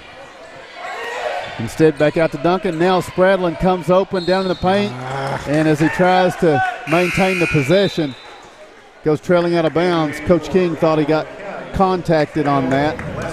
How do you know? Hayden Bronner. Hayden Bronner going to check in. I think everybody in the gym knows. You're going to enjoy this, I think, folks. You watch at home. Hayden Bronner going after the rebounds. He and John Long. Yeah. This should be entertaining. Here's Bryson Horton. He gets to Jones. Jones starts right, goes back left, picks it up, needs help, fires it over, and the catch is made. Adkins drives, shot good. David Adkins came in off the bench. He gives Campbell County now a 6-point lead. 8-2 is the score. Long with the little pick screen or the seal screen to open up the avenue right to the basket. Mason Keaton back the other way. Starts right, goes left, pitches to Bronner, takes a dribble, goes up against Long and scores. Enjoy that. Hayden Bronner gets the 2. Been a long drought there for the Indians. And with 2 minutes to go in the first quarter, it's now 8-4, Campbell County in the lead. Horton with the basketball. Horton pitches to Devin Jones. Now Adkins. Jones, a screen is set for a 3 that glances down, no good. Rebound. Bronner clears it away. And now Brock West into front court. On the drive, ball is going to be knocked away. And a kick, I guess, against Campbell County here. So Oneida will bring it inside front court. Bronner scored those last points for Oneida, and what he did to get himself open was just a little head fake. Got him off their feet and went straight back up. Very aggressive as Campbell County as far as trying to block the shots. That head fake worked well. Keaton gets it over to Caden Rector, who's fresh into the game. Now Hayden Bronner on the right wing. Looks to Mason Keaton. Ball's deflected and stolen by Horton. Horton in a run out, loses the handle on it. And he goes trailing out of bounds. Should be Oneida basketball. Yep. And that's the call. 1:21 to play first quarter. Campbell County going to apply some full court pressure here. Horton on Keaton. Back to Rector. I think they would take Keaton up into the third row of the stands and sit with him. They are all over him. Rector driving right. Picks it up. Bounce feed back out to Rylan Duncan. He's being guarded here by Will Lester. A minute to play first quarter. Oneida down 4. Duncan wants to take it in against Lester. Shot won't go. Rebound tipped out. John Long. Now he's looking down court. Long racing. Pulls up right side. Jumper is going to be no good. Rebound. Bronner tried to clear it away, and it went off of Mason Keaton and then Caden Rector out of bounds. Yeah, and the reason it was is because Bronner got cold cocked. He got hit right in the nose when he went to throw it. So Devin Jones will bring it inside front court. In a 4-point game, he finds Horton. Bryson Horton trying to go to Jones, cuts to the baseline. His shot is good. Devin Jones, 4 points and a 10-4 lead for Campbell County. Mason Keaton back the other way with 30 seconds to play in the first quarter. Keaton working left. Gets a pick. Spins off of the help D from Will Lester and backs out near midcourt. 20 seconds to play first quarter. Keaton on the drive. Horton defending. Free throw line. His pass deflected. Stolen. Devin Jones back the other way. Shot is up, no good. Tip good by John Long, trailing the play. And now with 5 seconds to go, Rylan Duncan, right wing, fires a three. It's going to be no good, and that will be the end of the first quarter of play. Your score after one, Campbell County 12, Oneida 4.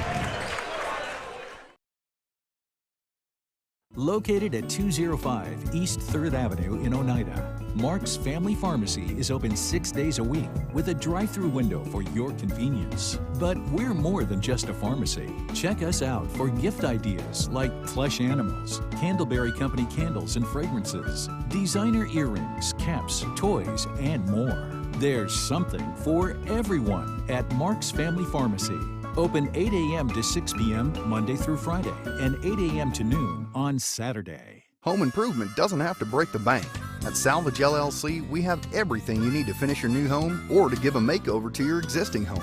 From a full line of laminated and vinyl flooring to interior and exterior doors to crown molding and baseboards, start your next home project at Salvage LLC. Stop by and check out our model kitchen setup for ideas on how to take your kitchen from functional to stunning. Salvage LLC is located on Industrial Lane in Oneida. Open 8:30 a.m. until 5 p.m., Monday through Friday. Find us online at salvagellc.net. Welcome back to Oneida High School. Second quarter will get underway. Campbell County leading 12-4. Been pretty good defense. Been real good defense with them. Pretty good for Oneida, though. Just not hitting shots either.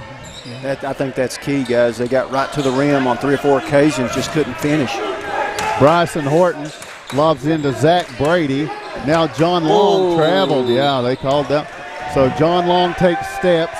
Spencer Boshears is out there, and also Devin Jones. For Oneida, Bronner, Spradlin, Limburg, Keaton, and Rector. Oneida down 8. Campbell County with some half-court trap action getting ready to happen. Mason Keaton fires across to Caden Rector. Skip past Limburg over in the right corner. Now Keaton, top of the key for 3. Nope. Rattles high. Good. Hey, we'll take it. Keaton takes a lot of rim with it. Knocks it down. It's 12-7. Back the other way. Devin Jones has it poked away by Limburg and out of bounds. In the old gym, Keaton's shot would have hit the wire, right? In the old barn. Yeah. Well, there's a wire at this other end. There certainly is. You need to remove that thing. Devin Jones will work the ball inbounds to Zach Brady. Wanted to give and go. Instead, he goes to Long. Now Spencer Boshears gets a pick from Long. He goes pushing down into the paint, trying to post. Now Boshears deep. 3 is good. Wow. Spencer Boshears for 3. You think he's a shooter? 15-7. Back at the other end. Caden Rector's shot blocked by John Long. Man, he's just all over the court. He just works so hard. John Long does. He just does. Agreed. Mason Keaton going to bring it into Landon Limburg. Limburg, top of the key, working against Beatty. Now hits Rector. Couldn't maintain the possession. It's lost out of bounds. Goes back over to Campbell County. 5th turnover here in the first. 15-7. Quarter in a minute. Cougars in the lead. Boshears, he hit that deep 3 a moment ago. Now he's going to drive. Pulls up for a 2-point jumper, and Spencer Boshears begins to heat up. Looks like it was going to be short, and it just kind of rattled in. 10-point lead for Campbell County. Limburg with it on the right wing. Gets it to Spradlin, who hits the cutting Bronner, who is then fouled by Devin Jones. Came over to apply pressure. Jones picks up his first, team's 4th. Yeah, that was a reach-in foul, certainly was. We had a clear path to the basket. Oneida will work it in from the baseline. Rector, bounce feed to Zeb Spradlin, guarded by Long. Spradlin's pass is loose, and now it's going to be Horton, who throws it into the waiting arms of Hayden Bronner. Bounce feed down to Lindbergh, who draws the crowd, pitches back out. Keaton thought about the three, drives baseline, bounce across Caden Rector. Rector drives through, back over to Keaton over on the right wing. Now he hits Lindbergh. 6 minutes to go, first half. Campbell County by 10, 17-7 is the score. Have they got 7 guys on the floor because their defense reacts so well? Yeah. Keaton hits the cutter, and that's going to be Lindbergh. This shot blocked by Long. Run out here, Devin Jones. Shot blocked by Mason Keaton. The tip is going to be good, though, by Zach Brady. Brady on the follow back at the other end. Oneida can't get the 2 to fall, and it will be a run out. It's going to be Jones laying it off the glass. Good. Devin Jones gets the 2, and 5:27 to play in the first half. We take the break with your score. Campbell County 21 and Oneida 7.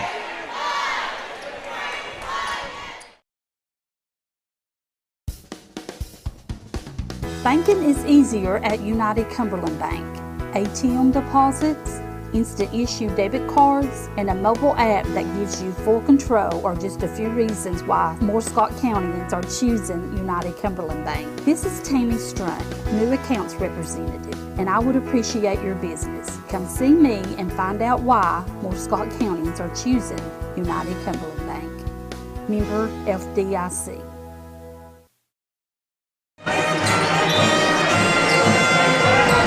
Welcome back to Oneida High School, the Campbell County Cougars. A little bit of a roll. Coach Jacob King has to take a timeout, try to stem the tide. He's down 2 touchdowns now, 21-7 with 5:25 to play in the first half. Get the troops calmed down a little bit. Mason Keaton back the other way. Good help defense. Oneida trying to exploit it, dumps it down to Rylan Duncan, who turns. Shot is short. Rebound kept alive. Spradlin out to Sam Bell for 3. Shot won't fall. Rebound Devin Jones. Jones brings it across midcourt. Free throw line. Rips it over to Bryson Horton. He's open for a 3. Shot won't go. Zach Brady rebound back up. His shot's no good, but he's fouled. Spradlin, I think. Yep, Zeb picks up his second. It's only the second foul on Oneida. Zach Brady goes to the line for 2 tosses. They're just outworking us. Yeah, good rebounding bunch. Yeah, just outworking us on the boards right now.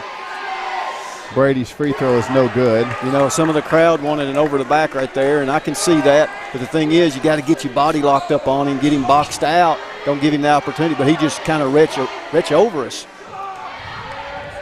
Brady's second free throw on the way. This one's good. So it's 22-7. Zach Brady with 5 points. Bronner back on the floor. Campbell County will bring it the other way with 4:50 to go. I'm sorry, Oneida will bring it the other way. Down now 15. Bounce feed in. Rylan Duncan backing in against Zach Brady. Can't get the shot to fall. Good job. Gets the rebound and follows and gets the 2 to go. Rylan Duncan with 4 points now. 13-point game. Horton going to bring it into front court here. Up the right side. Reverses course. Devin Jones, and now it's going to be a 3-pointer up, no good. Rebound Hayden Bronner, and there's an over the back. Yeah, Bronner did a good job. He put his body on him, boxed him out, and that forced an over the back. One thing we didn't get done the last trip. Yeah. Now they're bringing in a robo-rebounder. As Jack Leach missing the shot, John Long will come in for Zach Brady. And I'm telling you, Bo Shears, he has the look of a older gentleman. I need to check a birth certificate. Mason Keaton back the other way. Lob down, Bronner posting on Leach. There we go. Can't get the shot to fall, but it's because Leach fouled him. So Oneida finds a good matchup there. Yeah. In the last couple of trips, we've done a good job. Get it to the box, go up, give a head fake, go up strong. If they block your shot, you tip your hat and you keep playing, but you might get to the foul line, you might make one. Bronner's free throw is good. Makes it 22-10. Hayden will have a second free throw coming up here. 4:07 to play in the first half. Free throw short. Rebound Jack Leach. And he's going to be fouled by Rylan Duncan. That's only the third team foul on Oneida. Rylan's first. And Leach will bring it in to Boshears. His pass deflected by Perry. Boshears in rear court. And now he's going to dribble down court with it, and he carried it. He did do that. And I thought he got away with a double down there in the corner, but maybe a makeup call there. I thought that too, but I know I don't know much, so I didn't say it. So I'm glad you said it. Here's Oneida down 12 with the basketball. Sam Bell from the right corner dumps it in. Ryland Duncan spins around long. Nice and he job. gets the two. Ryland Duncan got away with kind of hooking long, getting around him there, and cuts it to 10. So nothing wrong with that. Horton down court. Except it's a foul. For Leach to Long. Not if they don't call it, That's I guess. Exactly right. Long There's a block. Has his shot blocked, pitches it to Leach, can't get the shot to fall. Leach gets the rebound back. Now Jones spins, down, hooks the shot up good. Devin Jones, he's got 8. He's got that quiet 8. Yeah. 3 offensive rebounds right there, guys. Too many second chance opportunities. Got just so hard to rebound against them. 3:17 to play in this first half. Your score, Campbell County 24, Oneida 12. Scenic Foods is about freshness, with meat cut in-store daily and special cut upon request. A deli that offers fresh meats and cheeses sliced to your choosing. A produce department offering fresh fruits and vegetables, and of course a full line of competitively priced groceries to meet your weekly shopping needs. Scenic Foods is about value and convenience. Don't have time to cook supper? Try our cheese sticks, pizza, and wings, as well as our fresh-made desserts and side dishes. Need to fill an empty pantry? We have all you need at Scenic Foods, located at 7352 Baker Highway in Huntsville. 67 years old. Welcome back. 3:17 to play in the first half. It is 24-12. Campbell County leading Oneida here out of a Campbell County timeout. And I like our effort, guys. I really do. They got a lot of length. They got a lot of speed. Oh yeah. And kind of a handful as a team is Campbell County. Yeah. And we was just talking off the air about how they're takes away our pressure defense like we like to do, but they're just so fast themselves. It's hard for us to do that. Mason Keaton with 3 minutes to go in the first half. Gets it over to Sam Bell. Bounce feed in for Hayden Bronner. Going to be deflected by Leach. Taken away by Adkins. He'll get it to Horton in transition. Horton free throw line kicks it out. Devin Jones for the 3. It's going to be off. Battle for the rebound, and it's out. Touched last by Campbell County. Lindbergh will check in for Sam Bell. And for all the things that Campbell County does well, they've not found it from three-point. I think they've hit, 1? Have they hit 1 tonight? 1. Yeah, and so I guess that's one thing right now working to our favor. They haven't really been busting those. And now Lindbergh with the basketball, Oneida down 12. Landon working left, sees an opening, driving through. Puts the shot up there, no good. Gets a late whistle and a foul, I think, on John Long as he came over late to apply pressure for Long. That is going to be his second. Lindbergh will go to the line for 2 free throws, so Landon not intimidated about taking it in there against the bigger players. Free throw from Lindbergh, good. I don't know who Long is guarding, but we need to drag him away from the basket because he's just a menace down there. Blocking shots, rebounding. Second free throw, good from Lindbergh. So it's a 10-point game, 24-14. And now Duncan going for the steal. He's going to be called for a push for Ryland Duncan. That's his second. 4th team foul. Thought he had him a steal, and the offensive player did the right thing. He closed the distance between him and the passer and made Ryland run through him. But we need him on the floor. He's been a little spark plug for us. Gavin Cox going to bring it in. Xavier Shoemaker in for Ryland Duncan for the Indians. So now Horton will bring it forward.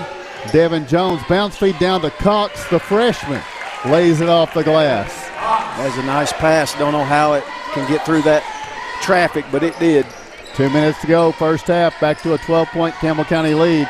Keaton driving down in, drawing contact, getting the shot to fall. Mason Keaton now with 5. Back to a 10-point game. Here's Horton weaving down court. He hits Jones, driving the baseline. Shot won't go. Rebound.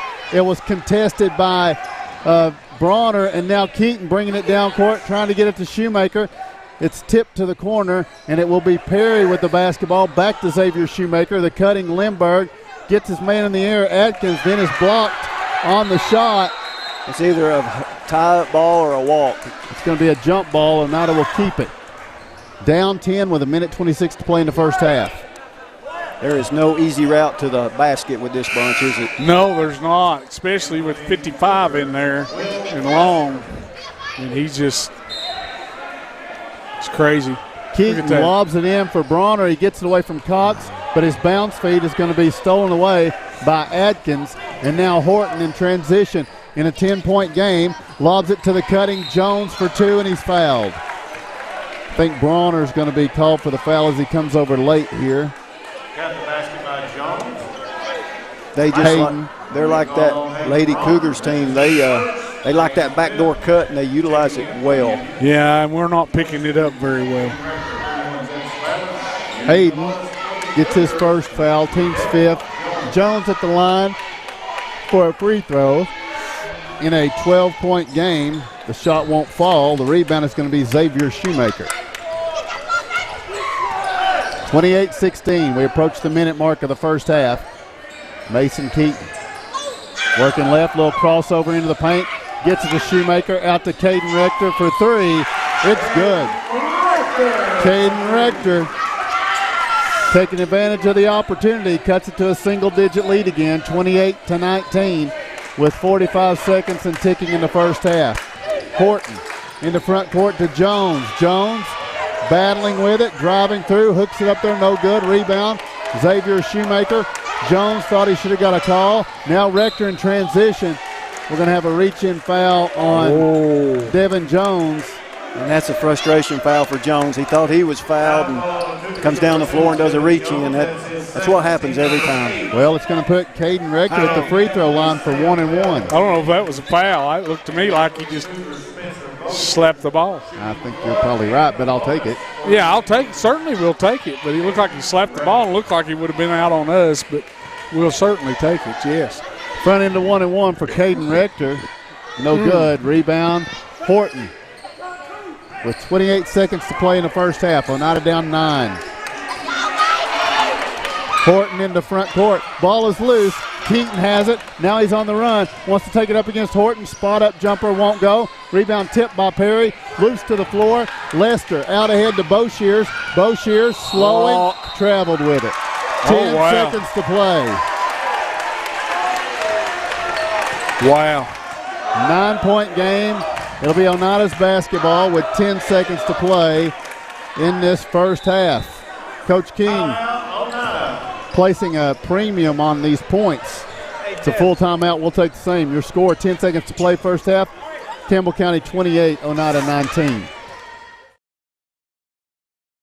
Located at 205 East 3rd Avenue in Oneida, Mark's Family Pharmacy is open 6 days a week with a drive-through window for your convenience. But we're more than just a pharmacy. Check us out for gift ideas like plush animals, Candleberry Company candles and fragrances, designer earrings, caps, toys, and more. There's something for everyone at Mark's Family Pharmacy. Open 8 a.m. to 6 p.m. Monday through Friday and 8 a.m. to noon on Saturday. Welcome back to Oneida High School. 10 seconds to play in this first half. Oneida down 9. Coach King's got a possession, wants to try to carve into that 9-point lead. Try to cut it to 7 or 6 here, John. Absolutely. You know, get something drawn up here. And what he did the last time was spread them out 4 corners. Keaton hands it off to Jacob Perry. Perry looking. Now back over to Rector with 3. 2. Rector fires a 3. No good. Tip is going to be no good, and that's the end of the first half of action. We'll take a break. After telling you the score at the end of 2 quarters of play, it is the Campbell County Cougars 28 and the Oneida Indians 19. Forget the bucket. Stop buying those expensive car care products. For a supreme clean, visit TNT Car Wash in Oneida. TNT Car Wash features the latest in touch-free car wash technology. TNT's touchless automatic wash bays are tough on road grime, but gentle on your car's finish. These feature-packed automatics give you complete control of the wash, including a wheel brush option. Want to wash it yourself? TNT also has traditional wash bays. And don't forget the interior, both vacuum and shampoo stations available. For a dynamite clean, TNT Car Wash, Oneida. Odds are there's a Potter's Ace Hardware right in your neighborhood, with expert advice and the right tools and supplies to make your quick fixes even quicker. Around the block, what you need in stock, with people who know their stuff. Potter's Ace has a convenient location on Industrial Lane here in Oneida. Visit the helpful folks at Potter's Ace for all your home improvement needs. Potter's Ace, the helpful place. A responsible local bank must branch out into the community it serves. At First National Bank, we realize a community bank must be a strong partner with the community. That's why First National Bank doesn't have branches, but roots that are deeply embedded in the fundamentals and foundations set forth in the past, with a vision for fostering the potential for the future. Since 1904, First National Bank has had only one focus: you. First National Bank. Your family, your future, your bank. Member FDIC. The superior technology of fiber optics carries a communication signal that is more robust and reliable than older technologies. Connecting homes and businesses directly to fiber optic networks enables enormous improvements in what bandwidth devices are capable of delivering. Experience Highland Communications' world-class broadband, delivered over Highland Telephone Cooperative's fiber optic network to make your online experience extraordinary. Highland Telephone and Highland Communications. World-class connections with a local, hometown touch. Welcome back to Oneida High School halftime. It is the Oneida Indians trailing the Campbell County Cougars 28-19. Devin Jones leads the Cougars with 10. Rylan Duncan leads Oneida with 6. Join us now, Coach Marv West. Earlier tonight, the Lady Indians fell to the Campbell County Lady Cougars. Final score was 49-34. The Lady Indians are the only team that had beaten Campbell County on this season. And Campbell County got a win. You mentioned to us on Friday night against Granger, perennial power last week. And tonight, the Lady Cougars looked much better than neither team looked really good the first time we played, right? But they looked much better than they did the last time. Yeah, they did. They're improving, and I got the Granger film and wondered what had happened.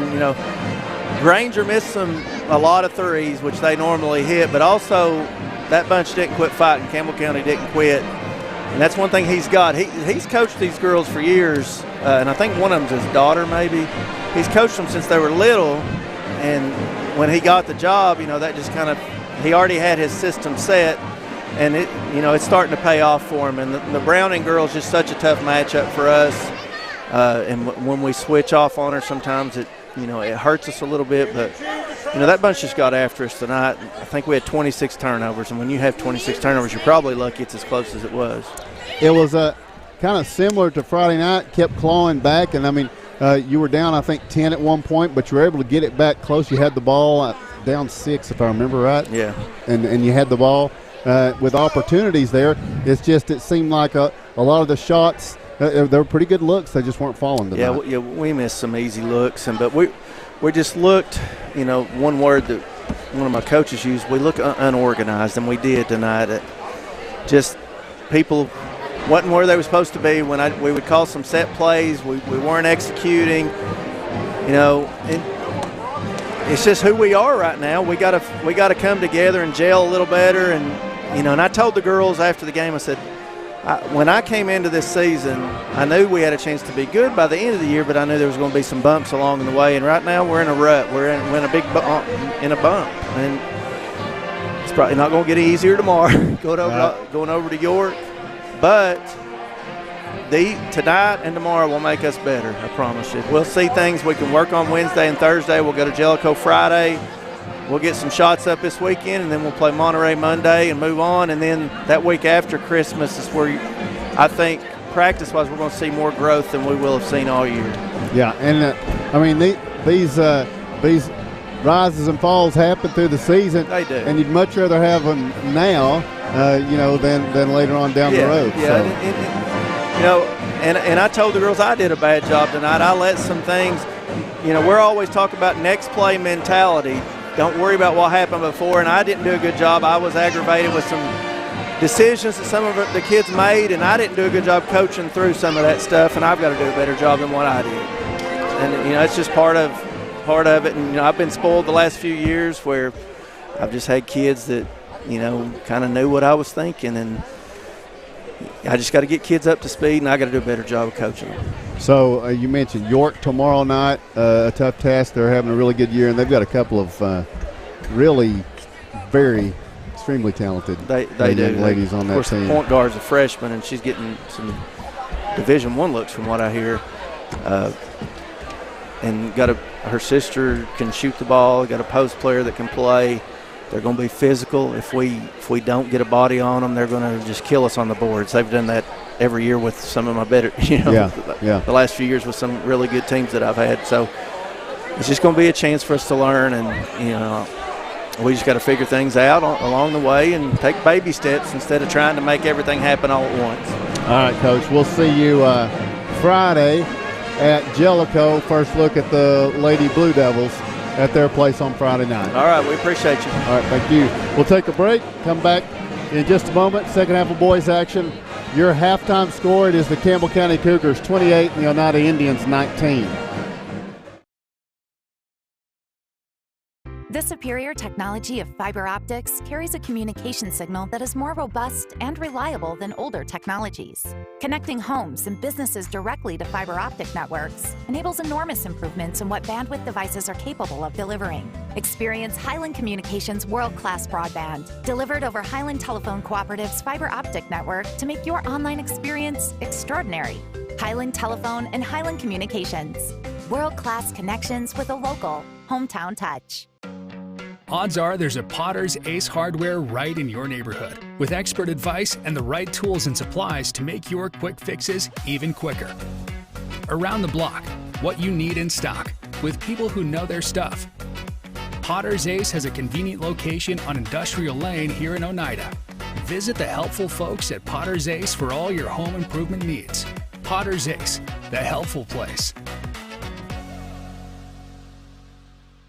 El Rey is Scott County's home for great Mexican flavor. Located in Oneida Plaza, we're just up the sidewalk from Walmart. From our fresh chips that are made daily to our chicken or beef fajitas that are big enough to share, El Rey uses the freshest ingredients to serve authentic Mexican dishes that will be a hit with the entire family. Stop in before the game on Friday, or pop in on Saturday and watch college football on one of nearly a dozen screens while you eat. That's El Rey Azteca, open until 9 p.m. Sunday through Thursday and 10 p.m. on weekends. Located at 205 East 3rd Avenue in Oneida, Mark's Family Pharmacy is open 6 days a week with a drive-through window for your convenience. But we're more than just a pharmacy. Check us out for gift ideas like plush animals, Candleberry Company candles and fragrances, designer earrings, caps, toys, and more. There's something for everyone at Mark's Family Pharmacy. Open 8 a.m. to 6 p.m. Monday through Friday and 8 a.m. to noon on Saturday. Welcome back to Oneida. In just about another week and a half, there's going to be some great basketball lining up here for us at Oneida right before Christmas.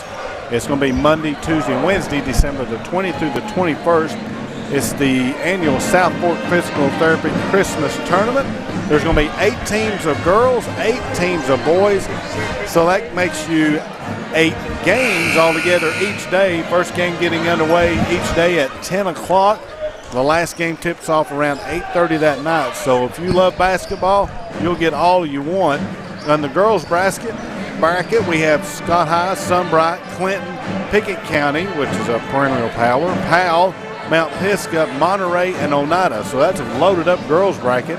And it's the same over on the boys' side, as you'll have Pickett County, Knox Christian, Farley, I guess that's how you pronounce that, Powell, Woodbury Forest, who's coming all the way down from Virginia. They're a powerhouse up in Virginia. Scott High, Seymour, and Oneida. So a great, great lineup coming up in the South Fork Physical Therapy Christmas Tournament. That's December the 20th through the 22nd right here at Oneida. All right, second half of action set to get underway. Indians start it down 9. John Long, Bryson Horton, Spencer Boshears, Devin Jones, and Zach Brady start second half for Campbell County. For Oneida, Mason Keaton, Jacob Perry, Zeb Spradlin, Rylan Duncan, and Landon Lindbergh.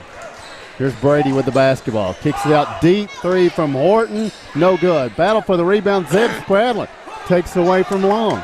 Gets it ahead to Keaton. Keaton bouncing down to the right baseline. Wants to drive on Horton. And he's going to be bumped and fouled here by Bryson Horton. That will be his second, team's first. 7:38 to play, third quarter. 28-19.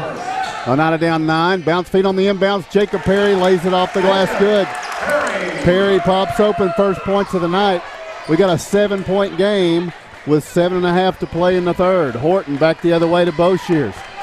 Picks up the dribble. Gets the pass over to John Long. Long offered the 3. He takes it and buries it. My goodness. You know what John you're Long. You know what you're thinking? Is there anything he can't do? Right? Well, I didn't think that was what he could do, but he sure did it. So there's a 3 for John Long, and it's back to a 10-point game with 7 minutes to go here in the third quarter. Keaton off a pick from Duncan, driving right, kicks it to the corner to Lindbergh. Rylan Duncan, top of the key, driving down, tries to get his man airborne, instead gets it out to Lindbergh, and now Perry around to Keaton on the left side. Keaton back to Lindbergh. Thought about the 3. Goes to Perry. He will shoot the 3, and he'll hit it.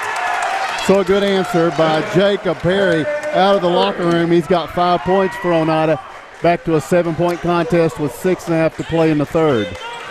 Boshears. Yeah. Ball flicked away by Perry, and he's got the steal. We need Perry to start getting hot. And now Lindbergh's going to bring it down court with the pass to Duncan. Wanted to take it in instead. Lindbergh driving through, scoops the shot up, no good. Rebound pulled away by Boshears. Boshears over to Horton. Ahead to Long on the right wing. Head fake, drives baseline, jumper good. John Long knocks down the 2. He's got 9. Back to a 9-point game. Inside 6 minutes to play in the third quarter. Keaton works left into the paint. Pass to Spradlin. Loops it back out to Rylan Duncan on the right wing. He'll fire a 3 with Brady bearing down on him. Shot no good. Rebound Boshears. Now Horton up the right side. Little hesitation. Free throw line. He dumps it. Beatty opened up for a clear path to the basket. Can't get the shot to fall. On the rebound, Rylan Duncan has it taken away by John Long. John Long can't hit the shot. Still another loose basketball. And now Duncan's got it. Clearing it into front court all the way down. He kicks to Zeb Spradlin for the 2-point jumper. Rattles. Good. Spradlin's first points of the game, and it's a 7-point contest again. We have fought our guts off to get it to 7. Here's Devin Jones on the drive, all the way under. Shot deflected, back out of bounds. It's going to be Horton driving left. Running hook is good. Horton knocks it down, and Campbell County with a 9-point lead wants a timeout. We'll take the same. Your score, 4:59 to play in the third. Campbell County 35, Oneida 26. Located at 205 East 3rd Avenue in Oneida, Mark's Family Pharmacy is open 6 days a week with a drive-through window for your convenience. But we're more than just a pharmacy. Check us out for gift ideas like plush animals, Candleberry Company candles and fragrances, designer earrings, caps, toys, and more. There's something for everyone at Mark's Family Pharmacy. Open 8 a.m. to 6 p.m. Monday through Friday and 8 a.m. to noon on Saturday. Welcome back to Oneida basketball. 4:59 to play third quarter here on this Monday night. The Indians trail by 9, 35-26 is the score. And it will be Oneida basketball. It was a 9-point game at the half. Indians have done a better job offensively in the second half. Trying to keep pace. Here's Rylan Duncan stepping left. 2-point jumper, rattles but won't go. Rebound Devin Jones. He's out of there with it across the mid-stripe. Guarded here by Lindbergh. Jones working left, hands it off to Horton. Rector set to check in. Brady bounce feed down low. Jones working up against Lindbergh. Can't get the shot to fall. He wanted a foul. Now it's going to be Perry. Perry will bring it across midcourt in a 9-point game. They give him a three. He thought about a deep three. Instead, he goes to Lindbergh. Landon. Ooh. Looking for help. Still needing help. Gets to Jacob Perry. Perry picks up the dribble. Why we're doing that, I don't know. Hits the cutter, and that's going to be Duncan. He lays it off the glass. And, boy, that looked like a lost possession, and the Indians wind up getting a bucket out of it, cutting it back to 7. Taking advantage of their overpressure. They're overpressuring everything, and then a cut to the basket was open. Adkins with the basketball to the corner. John Long, he's looking in at Zach Brady. Brady posting against Duncan. Hooks, goes around, hooks the shot up there, no good. Rebound, battle for it, and it's going to be Mason Keaton out of there with it in a 7-point game. Oneida now with possession in front court. Perry shooting to bottom, make it a 4-point game. Shot won't go. Rebound Brady over to Horton. Horton, down court, his pass picked off by Keaton, and a reach-in foul on Zach Brady, his third. That's a good foul. I think they just didn't want to give up the bucket there. Nothing easy. That should be their motto for Campbell County, because that's exactly how they play. 35-28, Will Lester onto the floor for the Cougars. Little different Indian team than what we seen the last go-around. Yep. Zeb Spradlin and a push on John Long. Zeb's momentum might have taken him into rear court on his own. John Long didn't trust the momentum and picks up his third foul. Yeah, and that's big for the Indians. And now Adkins pressuring the ball. It's going to be Rector over to Mason Keaton. Oneida's got numbers. Keaton for three, short. Rebound falls to the floor, and it's going to be John Long who comes up with it, and he throws it away. Rylan Duncan gets in the passing lane. The linebacker dropping back, and he comes up with the pick. Now here's Caden Rector driving down. Jacob Perry back out. Duncan wants to drive the lane. Kicks it to Rector around to Perry. They get him a look at a three. It's going to be short. Rebound is going to be pulled in here, but stolen by Perry as Lester tried to clear it. Now Perry takes it up against him and gets the two to go. And now Oneida will take a timeout. With 2:43 to play in the third quarter, your score is Oneida 30, or Campbell County 35, Oneida 30. A responsible local bank must branch out into the community it serves. At First National Bank, we realize a community bank must be a strong partner with the community. That's why First National Bank doesn't have branches, but roots that are deeply embedded in the fundamentals and foundations set forth in the past, with a vision for fostering the potential for the future. Since 1904, First National Bank has had only one focus: you. First National Bank. Your family, your future, your bank. Member FDIC. Welcome back to Oneida High School. 2:43 to play in the third quarter. That was a Campbell County timeout. Kevin corrected me. Quick to do it, too. Yeah. Yep. So here is Campbell County with the basketball and a 5-point lead in the third quarter. I've missed you guys. Starts right, goes baseline, hanging jumper, no good. Rebound tip. John Long has it poked away on a reach-in foul by Jacob Perry. His first. Perry has come up with 7 points out of the locker room. Doing a good job in this third. Yeah, he is defensively, too. He's done a good job and got a couple of steals here in the second half. Horton gets into John Long. Shot is short. Kind of caught him by surprise with it. Now Perry in a run out. Taking it down, pitches to Zeb Spradlin. Spradlin hooks it up there. Good. Zeb Spradlin for two. It's a 3-point game. 35-32. Campbell County in the lead. A little juggle by Adkins. That was a walk. He gets to Devin Jones. Jones driving down in. And a blocking foul on Zeb Spradlin. That'll be his third, team second. Here comes Spencer Boshears. But, you know, these last couple of fouls for Oneida, I don't have a problem with it. You know, Oneida's not allowing him to get easy looks at around the rim, preventing that, so don't have a problem with those last couple of fouls. 2 minutes to play in the third. The inbounds, John Long with the head fake, but he lost the handle on it, and Oneida comes up with it. Oneida down 3, and they have the basketball. Here's Rylan Duncan bringing it into front court. Backing up, looking for a guard. Bounce feed down. Bronner takes it up against Long. Shot won't go. That's what you wanted. That's what you wanted. Long had 3 fouls. Go right at him. Long with the rebound. Now back the other way. Jacob Perry with kind of a reach-in foul here. That'll be his second. Team third. Brock West checking in. Sam Bell hits the floor. Jason Pike upset a little bit about his defense there. Didn't like that last foul, I don't think. So now it's going to be Devin Jones to work the ball inbounds to John Long. And now Bryson Horton. Hands it off to walked again. Boshears out top. Back to Jones. Deep three for Boshears. Rattles and goes. Wow.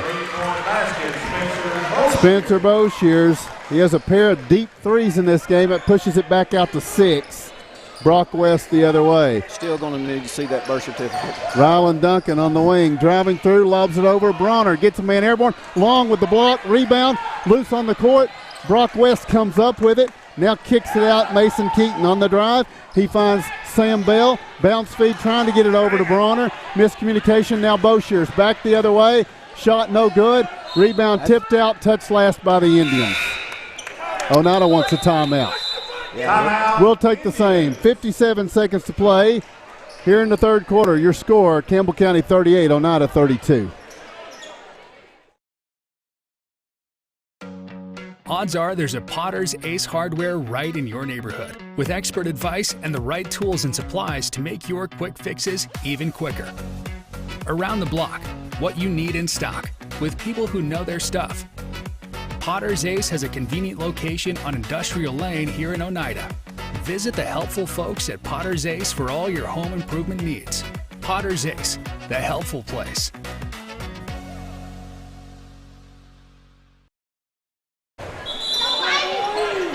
Welcome back to Oneida basketball. Monday night, down 6. You gotta love those huddles, don't you? Yeah, I act like it's a 6-point game or something. All kinds of love in that huddle. Yeah. 38-32, inbounds Will Lester. Will Lester pops open for a 2-point lay-in off the inbounds and a foul. Rylan Duncan picks up his third. Well, Lester goes to the line for a free throw, so it's back out to 8. That's just going to sleep a little bit right there. The free throw from Lester, no good. Battle for the rebound. John Long tips it out, saves it to Boshears. Boshears to Jones. Jones on the left wing. Backs out near midcourt. Wants to take it in against Lindbergh. And Landon cuts it off. Back to Horton. 40 seconds to play third quarter. Back to Jones. Over to Boshears. He's got a deep three. No good. Backside rebound. Horton. Fadeaway paint jumper. Rattles. No good. Rebound. It's going to be Bronner trying to clear it away. He's fouled. Is it Boshears or Long? I believe it's Boshears. It is. Spencer Boshears, team's fourth for Campbell County. 8-point game with 27 seconds to play. Oneida slated to get the ball to start the fourth quarter. Indians will have the ball here with 27 seconds to play in the third. Those Boshear threes, our gym just about won't hold them. Inbounds, Mason Keaton. Good crowd tonight. Big crowd. Yeah. Keaton tries to hand it off to Perry. The ball's loose. Now Perry working in against Jones into the paint. Dishes to Bronner. Shot no good. And now the loose basketball is taken by Jones in transition all the way through. Shot blocked away. Challenge for the rebound. It's going to be lost out of bounds by Lester. Oneida has 3.3 seconds. And the length of the court to go. They're letting them play a little bit this last 20 seconds. Yeah, for sure. You know, and they fight just as hard as we do for every possession. Here's going to be Keaton. He gets a looping shot up there, no good. Into the third quarter, and Oneida will trail by 8 as we start the fourth. Your score, it is Campbell County 40, Oneida 32. Located at 205 East 3rd Avenue in Oneida, Mark's Family Pharmacy is open 6 days a week with a drive-through window for your convenience. But we're more than just a pharmacy. Check us out for gift ideas like plush animals, Candleberry Company candles and fragrances, designer earrings, caps, toys, and more. There's something for everyone at Mark's Family Pharmacy. Open 8 a.m. to 6 p.m. Monday through Friday and 8 a.m. to noon on Saturday. The superior technology of fiber optics carries a communication signal that is more robust and reliable than older technologies. Connecting homes and businesses directly to fiber optic networks enables enormous improvements in what bandwidth devices are capable of delivering. Experience Highland Communications' world-class broadband, delivered over Highland Telephone Cooperative's fiber optic network to make your online experience extraordinary. Highland Telephone and Highland Communications. World-class connections with a local, hometown touch. Welcome back. Fourth and final quarter. Oneida down 8 as we start. For Campbell County, it's John Long, Spencer Boshears, Bryson Horton, Devin Jones, and Zach Brady. For Oneida, a turnover to start off this fourth quarter. Oh, we went over and back. And then a turnover for Campbell County.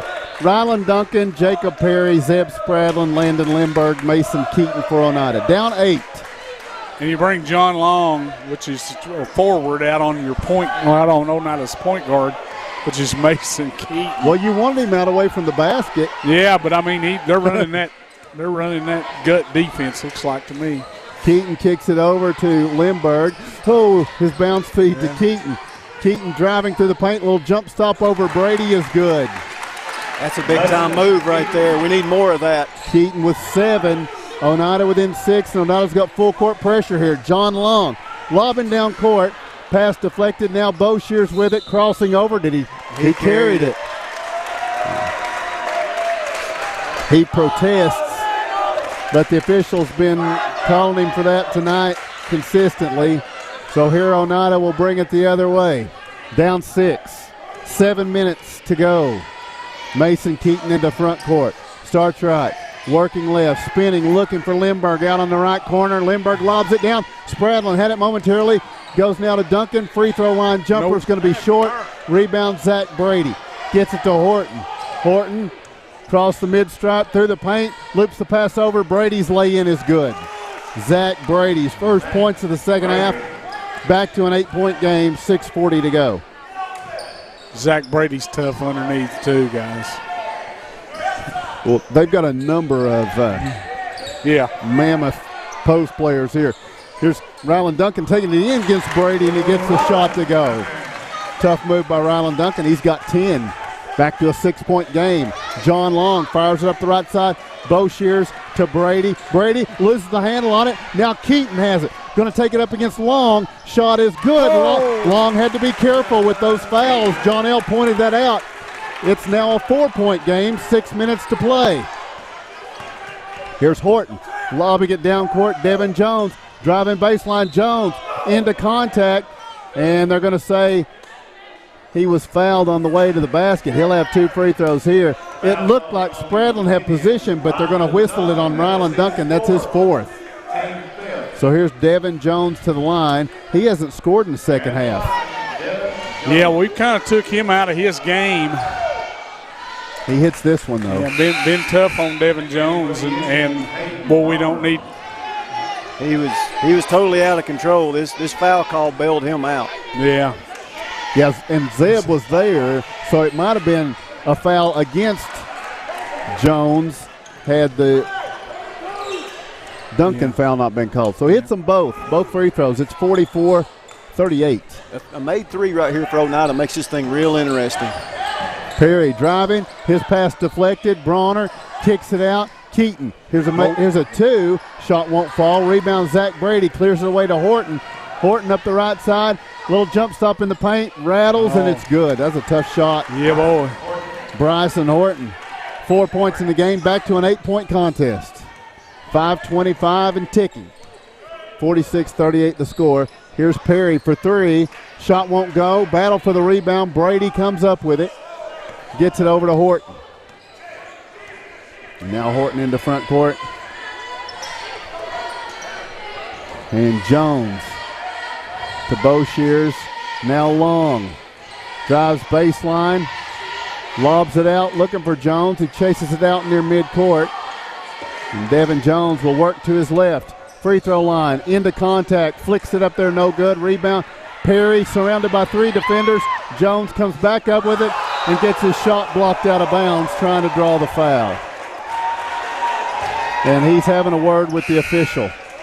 and he's had a few words with the official. Yeah, he's saying Perry pushed him, but Perry didn't. Perry just blocked his shot. 4:47 to play. Horton to work the ball in bounds. Fires it to the corner. Here's Boshears driving through. Hooks up a one-hander, no good. Rebound, John Long, back up good. John Long gets the 2 to go. Wow. And it's back to a 10-point game. He's just a beast. Yep. That motor, man, never stops.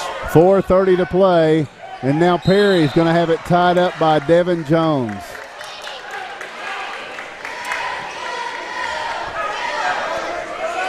John Long will bring it inside rear court. I love how Oneida's responded all throughout this game. They've gotten down, they've gotten back in, they've gotten down, but they need a big response right here with 4:20 left. Boshears to Jones, now over to John Long. Back to Jones, passes on the 3, flicks up a 2, it's going to fall short. Rebound is going to be Jacob Perry. He tries to clear it away. Horton gets the interception, puts it up, no good. Rebound is going to be Duncan.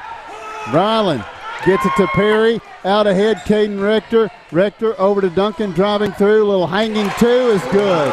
That's what we got to do. They leave 3 to 4 guys down floor. We got to push it when we get a rebound. Down court, the bounce feed from Devin Jones is deflected out of bounds. So you get a rebound or a steal, and they jump on you with 3 guys, and they try to pressure you in the backcourt.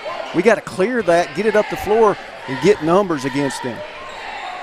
So inbounds, Zach Brady wants to take it in against Duncan. Whoa. Duncan's got 2 fouls. Brady can't get the shot to fall.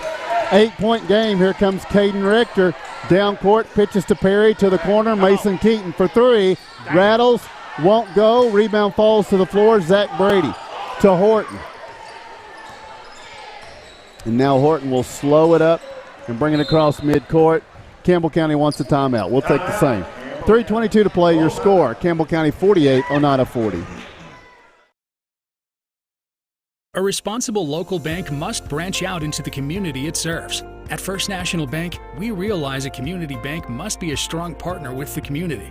That's why First National Bank doesn't have branches, but roots that are deeply embedded in the fundamentals and foundations set forth in the past, with a vision for fostering the potential for the future. Since 1904, First National Bank has had only one focus: you. First National Bank. Your family, your future, your bank. Member FDIC. Welcome back to Oneida High School. The Indians trail by 8 with 3:22 to play. I'm glad Mark wasn't drinking milk. I know. Mark, that Bryson Horton, he's running the point and directing the traffic for Campbell County. He does a good job, don't he? Mark? Say something, Mark. Mark. Yes, he did. I love him. 3:20. Does a good job. Yeah. You know, they've struggled. They play some good teams now. They do. They do. And, you know. And they got to deal with the Highlanders tomorrow night. Yeah. Highlanders already beat them once. Coach King's got to be really happy with the way his team's played tonight. Devin Jones to bring the ball in bounds. Campbell County by 8. And here they have the basketball. And they've been good off their timeouts, guys. They've got into a good set play off a timeout. Let's see what they do here. Horton kicks it to the corner. Boshears, the 3 won't go. Rebound Brady. Back out Horton. With 3 minutes to play. He loses the handle on it. Oh. Keaton pitches it into the rear court. And then it goes out of bounds. Now, Oneida touched it last. But Keaton was probably fouled. Oneida's going to get the ball down 8 with 2:59 to play. It's a referee compromise. It is. Inbounds, Zeb Spradlin. Now to Sam Bell. They're trying to get it to Keaton in the left corner. He puts up a 3. Good! Mason Keaton. He's got 12. Oneida is down 5. John, you mentioned it. The Indians just keep responding. Devin Jones, bounce feet ahead. Somebody wide open under the basket. Zach Brady. Brady fires it over to John Long. Long on the drive. Oh, he traveled with it. Yep, he sure did. With 2:34 to go, Campbell County turns it over. Oneida down 5, and they'll have the basketball. I say we run that same play once again. Get us a three. The one in where the corner. we hit a three and they travel with it. Here's Keaton on the drive to Zeb Spradlin. Baseline jumper. Rolls across the iron. No good. Rebound. Brady. Now Horton. Rear court. Horton. Across midcourt. Pitches it to Devin Jones. 2:10 to go. Jones attacking the basket. He's going to be fouled on the floor by Mason Keaton. Keaton's first, team 6. Not a bad foul at all. Had a straight line drive right there. Probably would have scored. Got him out front. That is the team 6, however, so they're shooting 1-1 from here on. Jones will bring it in. Campbell County leading by 5. They got the ball with 2:10 to play. Horton back to Jones. He's going to want to take it. Jones is going to want to take this ball.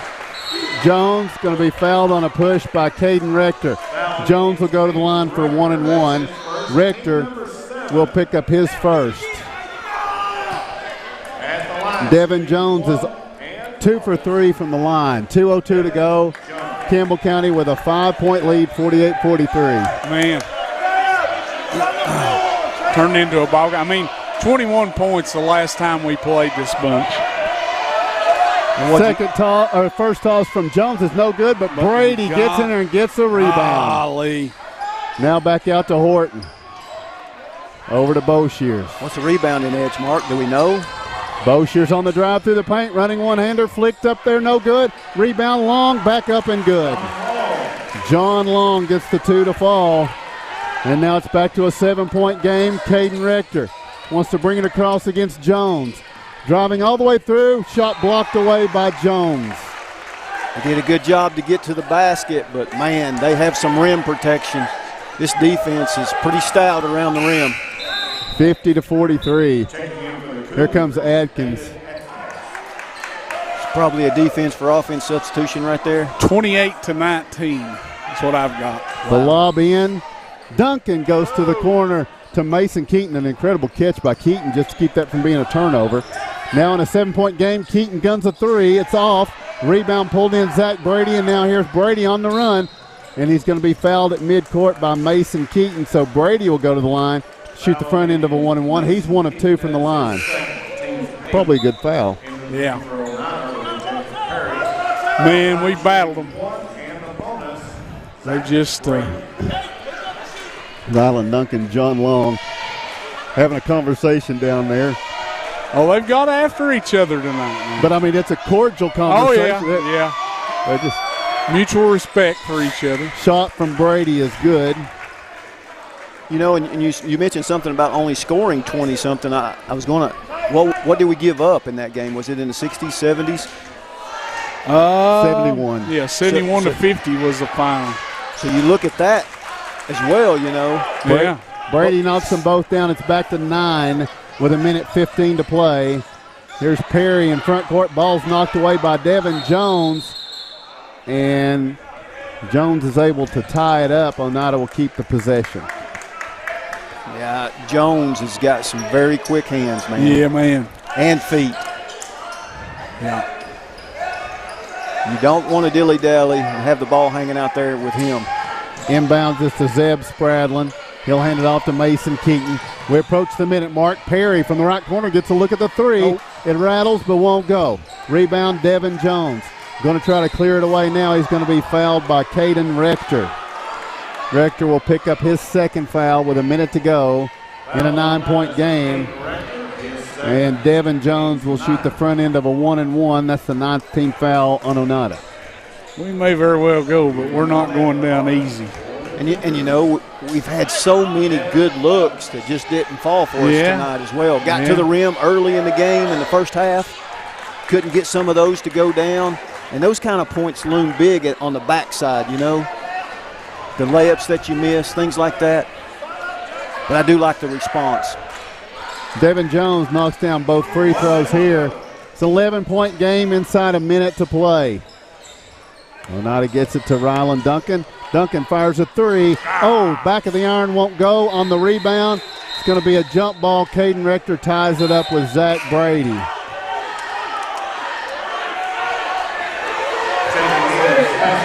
And a possession arrow will keep it with Campbell County here with 49.8 seconds to go. Timeout requested. We'll take the same. Your score, it is Campbell County 54 and Oneida 43. Scenic Foods is about freshness, with meat cut in-store daily and special cut upon request. A deli that offers fresh meats and cheeses sliced to your choosing. A produce department offering fresh fruits and vegetables, and of course a full line of competitively priced groceries to meet your weekly shopping needs. Scenic Foods is about value and convenience. Don't have time to cook supper? Try our cheese sticks, pizza, and wings, as well as our fresh-made desserts and side dishes. Need to fill an empty pantry? We have all you need at Scenic Foods, located at 7352 Baker Highway in Huntsville. Welcome back to Oneida basketball, 54-43. Campbell County will have possession and a 9-point lead. Our next broadcast Friday night, when we'll go to Campbell County, but not to these Cougars. We'll go to northwest Campbell County. You have to think about it, didn't you? Jelly Rock. Yes. Yes. The Jellicoe Blue Devils hosting Oneida on Friday night. First matchup between those two teams on the season. Here's Jones in front court for Campbell County. He'll pitch it over to Boshears. Boshears going to be fouled on a reach in here by Jacob Perry. Foul on Indians, Jacob Perry. His third. Boshears will have 2 free throws here. Spencer Boshears, he of the 5 foot behind the three-point line three-pointers tonight. He had 2 of them. His free throw's good. He's a pretty good shooter. Yeah. He makes it rain with those teardrops, though. 12-point game, 13-point game as he knocks both of them down. Oneida will bring it in. Jacob Perry, cross-court pass. Rector steps left, fires a 3, no good. But Horton clips him on the shot. So Caden Rector's going to the line for 3 free throws. Why would you even be swatting at that? That's exactly what his coach is saying right now. You know, get your dang hands up, but don't be swatting at it. Rector's first free throw is good. Second free throw is good. Oneida's got another tough one tomorrow night, traveling to York. Third free throw from Rector. Rolls off the iron, no good. And now John Long will pitch it ahead to Boshears. And a little bit of a late whistle as Keaton reaches in on Boshears. So Boshears going to get 2 more free throws here in an 11-point game.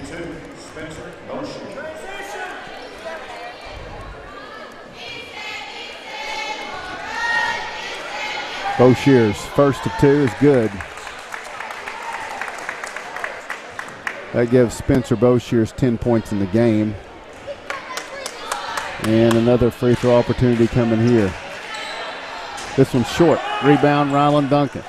Pitches to Spradlin, trying to go ahead to Mason Keaton. Pass led him just a little too far. I think a little fatigued there. Caused a lapse in judgment maybe. John Long brings it in to Boshears. Over to Devin Jones with 17 seconds. Jones in front court, driving through, scoops it off the glass, good. Now with 10 seconds to play, Oneida back the other way. Ryland Duncan, a 3 is good. Makes it 59-48, and that's where this one will go final. We'll take a break, telling you the final score in this one. It is the Campbell County Cougars 59 and the Oneida Indians 48. Forget the bucket. Stop buying those expensive car care products. For a supreme clean, visit T&T Car Wash in Oneida. T&T Car Wash features the latest in touch-free car wash technology. T&T's touchless automatic wash bays are tough on road grime, but gentle on your car's finish. These feature-packed automatics give you complete control of the wash, including a wheel brush option. Want to wash it yourself? T&T also has traditional wash bays. And don't forget the interior, both vacuum and shampoo stations available. For a dynamite clean, T&T Car Wash, Oneida.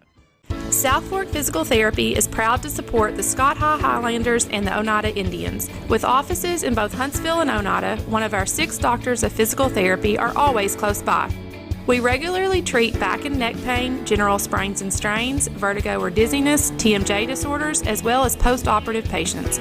We accept all insurances and flexible payment plans are available.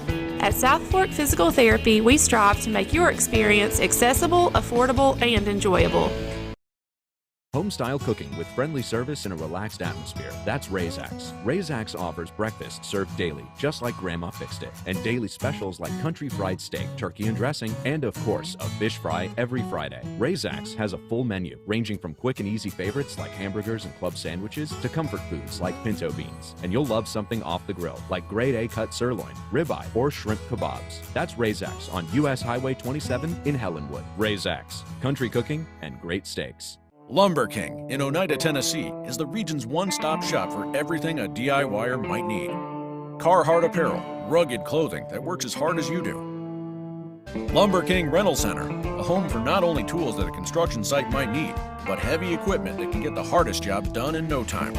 Here at Lumber King, we carry all of the essentials. Let us be your #1 source for everything construction. You can visit us at 20359 Alberta Street in Oneida, Tennessee. Because at Lumber King, we deliver.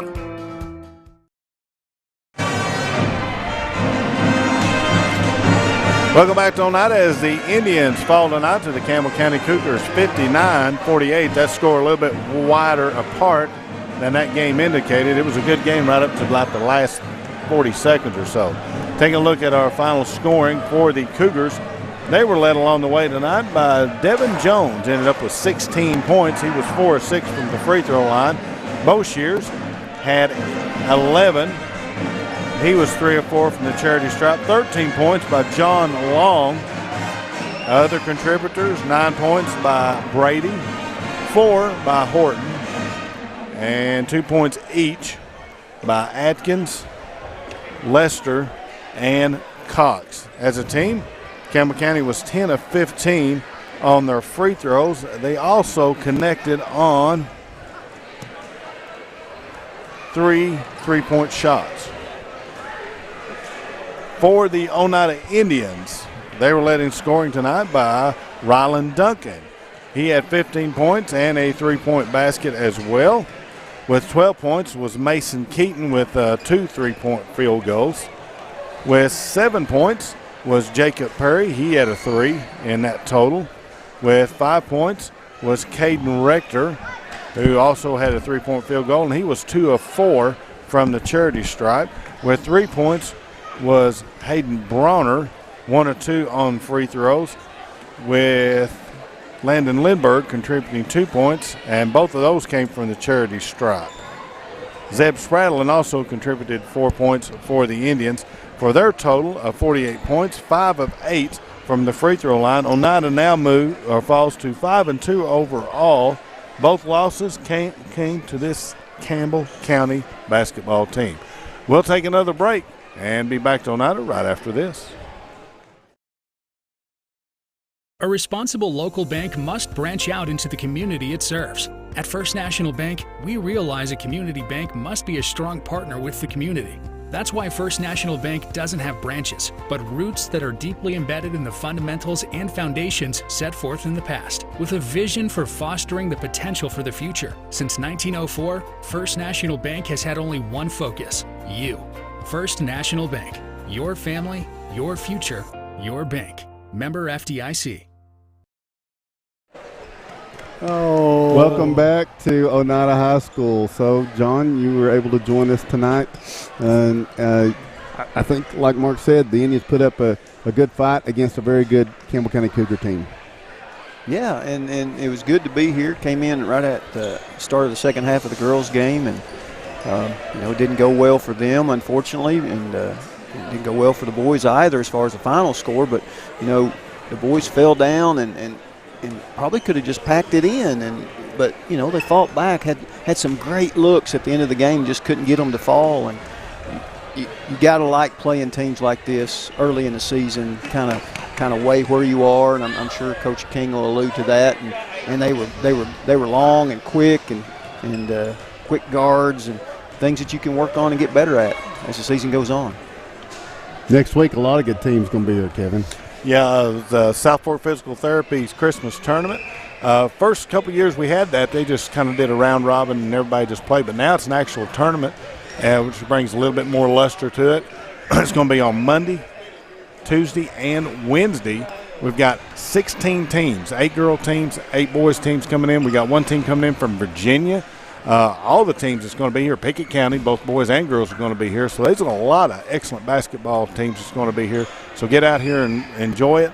First game tips off each day at 10 o'clock, and they roll one right after the other. The last game, if we get them in time-wise, will not tip off until 8:30 that night. So good time to – I'm sure a lot of people are off for the Christmas break. Come out and enjoy some basketball out here.